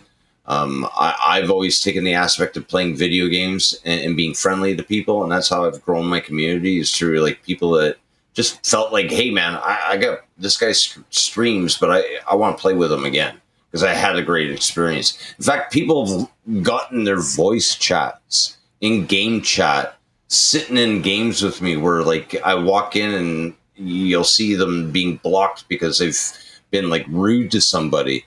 And then they've played with me for like a week or two, and then all of a sudden they're allowed to have their chat back, and then they stop being influenced to say negative words, right? Or they just take like kind of like a, you know, like I bark at them when I hear certain words, you know, because if you're in my community, right, or you're in my stream, right, it's like being in my home. And you said that in my home, I'd be offended. I'd be like, what are you doing, dude? This is a friend of mine. Yeah. You know, like whether he be gay, whether he be black, this is a friend. Whether he be Chinese, this is my friend. I've invited in here and you're being rude to him. Like, of course I'm going to, sir, you're going to have to walk out of here, you know, peacefully. But I'm also a dude that like believes in the whole aspect of not harassing somebody that's obviously minded differently. Right. So like when I've banned people, I've told all my moderators to make sure that nobody knows that it's been banned. Right. Because I don't want my community going in there and fucking convicting this person for like having a different opinion about me. That's on them. Let them sit with that and stew with that. They've met me, they've done their business, and they're gone. That goes back to human decency, man. Yeah, like nobody ever is going to agree with what I have to say or what I do, but I enjoy. I think I made myself. My gun is huge because I believe that everybody's got something huge about them. You, for instance, is a gym teacher and a drummer with 2 kids and a wife. God-loving man that yourself. Me being an ex-porn model, fucking 2-time fucking champion of that. And being an old man now streaming and trying to do this comedy career, and Rebel here being a podcaster who sometimes comes across as Wolfman Jack. But we're all good with that, and I would love to get into more heated conversations because I know that our conversations would actually be learning debates is what I would say. Is that even if you're opposed to what I believe that you're going to walk away with some type of seed making you think or investigate what I'm talking about. And that's important to people. A lot of people don't do that no more. Well, my mission, the last thing I'll say for me is my mission here on Earth, honestly, is very, very simple. And this goes for my family. This goes for my colleagues, leaders, just people in general. I feel that I am put on this earth to make believers think and to make thinkers believe. I live and I stand by that. That whatever that means to different people, well, that's where the conversation ensues, and that's where it'll hopefully lead us into a path of clear understanding, more importantly, humility, because again, pride being the core root of all evil across the entire world. One minuscule little tangent. Think about the fall of man and where that derived from. Satan being the angel, he wanted what God wanted. He wanted the glory. He wanted the honor. He wanted the praise. That's jealousy. That's pride. I want that, me, right? That can absolutely be tied into this day and age. It hasn't changed. It takes many forms, but it hasn't changed. So I want to preach against that level of pride. And I don't even necessarily mean that spiritually speaking, but we would all agree nothing good comes from pride. Confidence is positive. Pride is negative. And when I recognize that, which is, every single human being on earth, because I was loaded with it. I can sniff it a mile away, man. I can figure it out in less than 5 seconds when I talk to anybody because I'm so in tune to it. And that's why I'm so passionate about it. So anyway, all that to say, I'm here to make thinkers believe and believers think to the best of my ability. And I love to learn. I don't claim to know everything. I know I don't know everything, and I will never know everything. However, if there's something that you can take away from me for the better of yourself or your family, have at it, and vice versa. And I know I can learn so much from you guys as well, and that's the beauty. And vice versa, Yeah. So anyway, and it's just it too. It's just if you do come, and I wanted to piggyback off that. If you do come across people that stink and know and make it seem like in their streams or in their Twitter posts or in anything, their TikToks or whatever, that they are better than you and know better than you, 99% of the time they don't know shit. I mean, it's 100%. Yeah. Those are the beta bitches, man. Yeah. I'm not even an alpha male, dude. I'm an apex predator. You literally can't even compete against me. That one degenerate we were talking about. I mean, dude, not even that, like I said, I don't even waste my time. I manifest, I'm a true believer in my pantheon ways that I believe in, that, what I project is what's going to happen. So you manifest what you want, right? And I'll give you, for instance, Rebel, a year to this, man, for a month, I manifested I was going to have a conversation with Dane Cook when he came on Twitch. Oh, when you hijacked his podcast? Mm-hmm. And sure enough, I manifested to the point where he invited me into they had that new thing for Twitch where you could do a party chat, and he invited me into it. But I manifested that shit. I told my podcast, fucking right, so I'm gonna hijack that. That's Dane Cook. That's fucking Dane. Dane was like, "Hey, I'm gonna interview you." I was like, "Okay." So I started the interview, letting him interview me, and then I fucking hijacked that. Right? I was like, "Hey, man. Well, you know what? Nobody wants to fucking hear about me. Let's talk about you." Yeah, absolutely. But the thing is, though, is that you're able to do it. Don't let anyone discourage you as a streamer. Don't let chat discourage you. People walking into your chat telling you that you don't have to be good at video games to be a streamer. You just have to be a genuine, transparent person that has a game plan, because use this for what it is. It's a platform to dive off into bigger things. Don't rely on this. You can't rely on this. You can't rely on X. I even back in the day, I couldn't rely on porn industry, because even if I continued there's a time limit, I'm sorry. There's a fucking time limit. Well, X is going to be around for a while. It's been around for a long time. Elon's done a lot of good with Periscope. I don't know how you guys stream on X, man. I can, but I'm also, I don't want to pay Elon money. You have to pay. You have to be a at least the low tier checkmark person, whatever that is. The $6.99 one. Yeah. But no, I mean, X has been around for a while. It's going to be around for a while. Elon is busting ass trying to make this a streamer's platform. He's already got. I mean, what he told us, he told us on Twitter timeline a few months ago, or I think it was last year, that he was wanting to be the one for all streaming platform. He's getting pretty damn close. Sorry, go ahead. No, go ahead. No, I was just gonna say he's got Skype calling. I mean, basically, you can call people that you DM, that allow it. You can do this shit. I mean, and the quality of Periscope, this is the old Periscope. If you all remember Periscope back in the day of the first Twitter, one, yeah. This is Periscope. It is still running off of Periscope. It's just Periscope on steroids. Yeah, they that this will be the last thing I say, but I mean, Twitter, like I kind of opened up. Well, actually, really not opened up, but maintained in saying that Twitter is absolutely going to be the future. This is the last piece of the puzzle for for them right now, is live streaming. It's already the place to be for short form and long form. Believe it or not, it's already there. You can do anything you want. It's there for posts. You can upload media. It's literally everything you want. The only thing that it's lacking now, which they probably will tie into this, is actually a form of like a streaming platform in terms of like a Hulu or Netflix, like documentaries and exclusives and stuff like that. But right now, to your point, they're absolutely focused on live stream, and as they should. So I'm making a lot of moves, a lot of moves behind the scenes, and the connections I've been making on top of like actual senators, governors, and the political space. I'm actually talking to coders and developers, some of which actually work for X directly.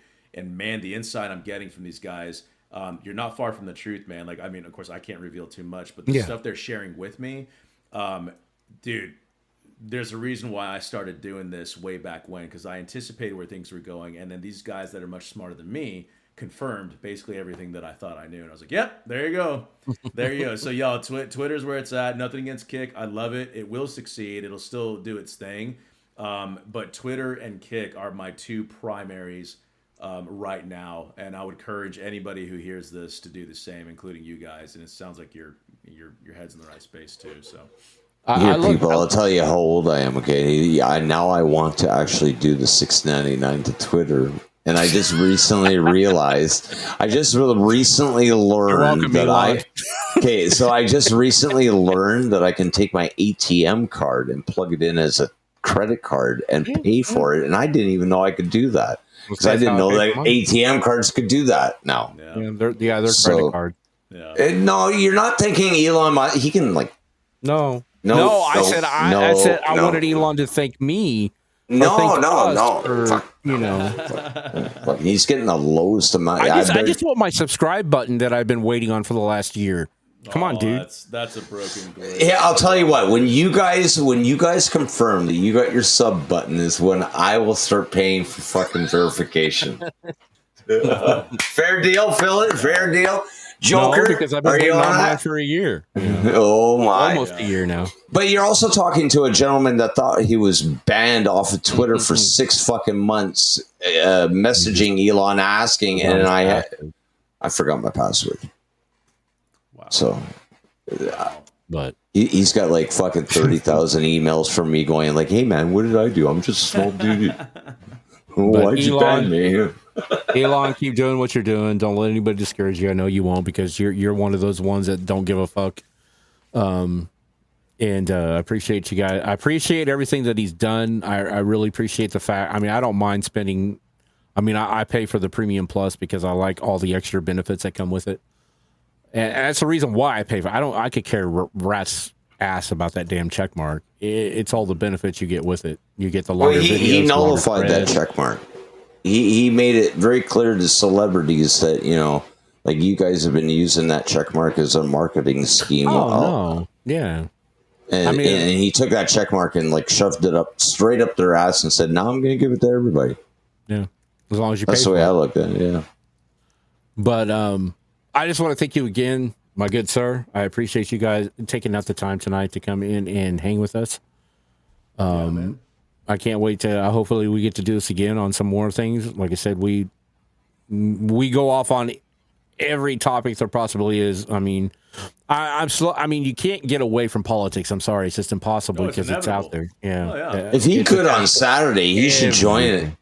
He should join us with those ladies so that he could be the buffer. He needs to be. He would be like the buffer, right? There'd be two old dudes that don't understand a word that these three ladies are saying. Are you talking about the Gen X versus Gen Z thing? Or are you talking about he'd be like the ref, special referee. Exactly. I know Celeste and two of her friends will be on here. I don't know exactly if they're female or male. It's three against two old dudes, man. Dude, I'm probably fearful. Dismantle these freaking Gen Zers, man. It might be a bad idea, but I'm open to. Look, this is. Hey, I'm a Gen X. I look at it, I've given like millennials, Zennials, and Gen Z the apparatus to have like a nice life. Like with like open-minded people, pot smoking, and letting that be like Schedule 3 where it's supposed to be, like like alcohol and all this other shit. And millennials, Zennials went and took it, and now we're at where we're at, and it's like. It's like Ben Kenobi looking at Anakin. Yeah. Going, you're the chosen one. Sure. Right. That's bad. But, well, I hope whoever is watching this now, thank you for the 27 lovely people or the 25 lovely people. I can't remember, I think it's probably 26. The 26 lovely people on X. I know Wednesday's a slow night. It was pretty good in the beginning, but I know we'll pick up. Once they get the algorithm all fixed, I think we'll be back to normal because I know that's what it is, because I can't go from doing the exact same thing I did 2 weeks ago and doing good to back to where I'm at to now when I barely posted at all. Yeah. It happens, dude. Oh yeah. I'm not worried now. Now that I know that it's an algorithm glitch, I'm not worried about it. But make sure you go check out Chavez Flexington on X, on Kick, and are you on YouTube too? Honestly, man, I technically have Rumble. I have TikTok. I have a few. You on Rumble? I don't even freaking care about those right now. I literally only have time for these two platforms, Twitter and Kick. So I'll just keep it super, super simple. Name is exactly the same across the board. So I don't know. I don't think chat stay. I mean, I don't know if chat stays in the video or not. But if not, I'll add him. I have his ats in the Go Live post on this one here, so go check him out on X and follow all these links, and go check him out on Kick because he does here on X as well, because during the day he does some awesome drumming. That's my jam. No pun intended. The reason why I say that is because I'm a percussionist at heart too. I was a drummer all through high school. I tried to do a little bit of jazz drumming. There was this. I can connect. I just can't separate my left hand from everything else. Everything else works good, but my left hand don't want to separate. Can I see your merch, man? Because you're wearing your merch, aren't you? Yeah. So this is my good old cartoon Goofy logo face, and on the I don't know if you can see this on the back, but it says kick.com / Yeah. I'm actually probably going to be modifying this. I'm probably always going to keep this here, but on the back, I think it's just going to say Get Flex because everybody kind of knows my link now at this point, which is a good sign. But yeah, Get Flex is just becoming a household thing, I guess now. So anyway. So when I started streaming, here's my merch. Okay, this is one of a kind. You'll never see this anywhere. Okay. Okay. Boxer briefs. Okay. Nice. I found them, Rebel. These are boxer briefs with my logo on the front end on it, and I used to try to sell them and say you can all sit on my face. Yeah. Got a little gun. Nice. Gunny. I can still get them. But I gotta get a third party and then LC, so I can't get them right now. Fair enough. Because companies out of Montreal, I kept to Canadian. It was the only company I could find that made underwear. So. Nice. All right, ladies and gentlemen, I'm gonna let Chavez get out of here so he can go and get some rest, because I know he's had a long day today and a very stressful working out this whole stuff that we've been involved in. But I do thank you again, real quick. I appreciate you guys taking your time out, and I hope we can do this again. You know, you're always welcome. If you see something we're talking about, you want to jump on board or something, don't hesitate. If you ever get inclined to play a video game, you're more than welcome to come and join. You know that you'll have a great energy time. So you're more inclined, yeah. Thank you. Seriously, man. Guys, thanks for having me. Thanks for great dialogue, and input and feedback and opinions and facts and all the things. Like, dialogues should always be encouraged, and questions should absolutely always be encouraged as well. And I thank you guys for being gentlemen and not taking things personally and actually knowing how to handle yourselves. And thank you for being professionals. Like, I can't believe I have to actually say thank you for that, but that's the day and age we live into. And it's nothing against y'all, but you understand what I'm saying. Oh, like, yeah, that definitely. needs to be praised because it's so rare, you know? So, well, yeah, I mean, being a stand-up myself, I mean, I'm making jokes and creating and imagining jokes in my head all the time that are like off-putting to some people. So I feel like, you know, like you gotta be intuitive to understand that how not to offend people, you know, like. yeah. I got a joke where I related to one of Rebel's friends because I wanted to make sure that it was a funny joke and I'd get the reaction from him specifically, and I did. So I was like, yeah, this is a good joke. Nice. But all right, ladies and gentlemen, we're going to be out here. Make sure you go to follow My Gun is Huge on all social medias, Instagram, TikTok, all that good jazz. Go follow Chavez Flexington on Kick and on X. Sorry, I'm trying to get used to saying X. It is Twitter. It's fine. Yeah. And also check out Chavez when he co-hosts with Joker, and also on Divisive Content. Now I've seen you've been on there quite a bit. Divisive Network is growing, man. So make sure you go check them out. We're all on the same page. We all want better for everybody else. And I wish you guys a good rest of your weekend. Happy Hump Day, everybody. We're on the downhill slide. We'll see you guys Friday night. Stay tuned to X, and we'll let you know what's coming up. But you guys have a good rest of your night, and peace out. Thank you, gentlemen. Appreciate you.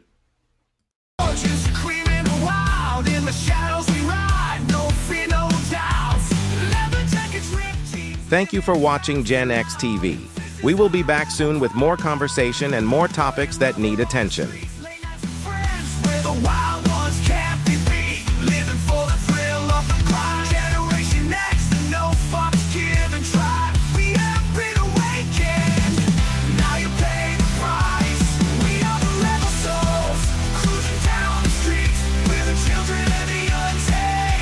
Be sure to check out our YouTube at Nation Underground and listen and download on Spotify. Links are in the bio.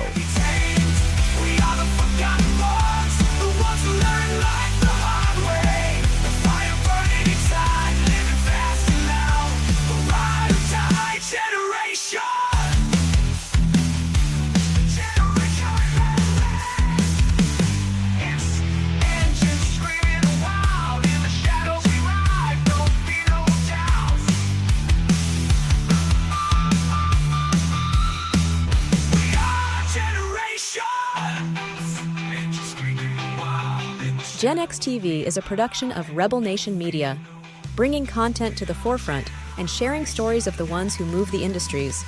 Keep up to date with out shows on X at Nation Underground and join the after party coming soon on our Locals channel.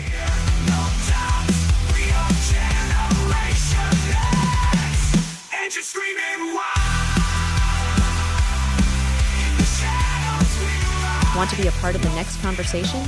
Then DM us on X and tell us your story. We welcome debaters, commentators, or if you have a subject you would like to talk about, we are your home to all conversations both inspiring and decisive.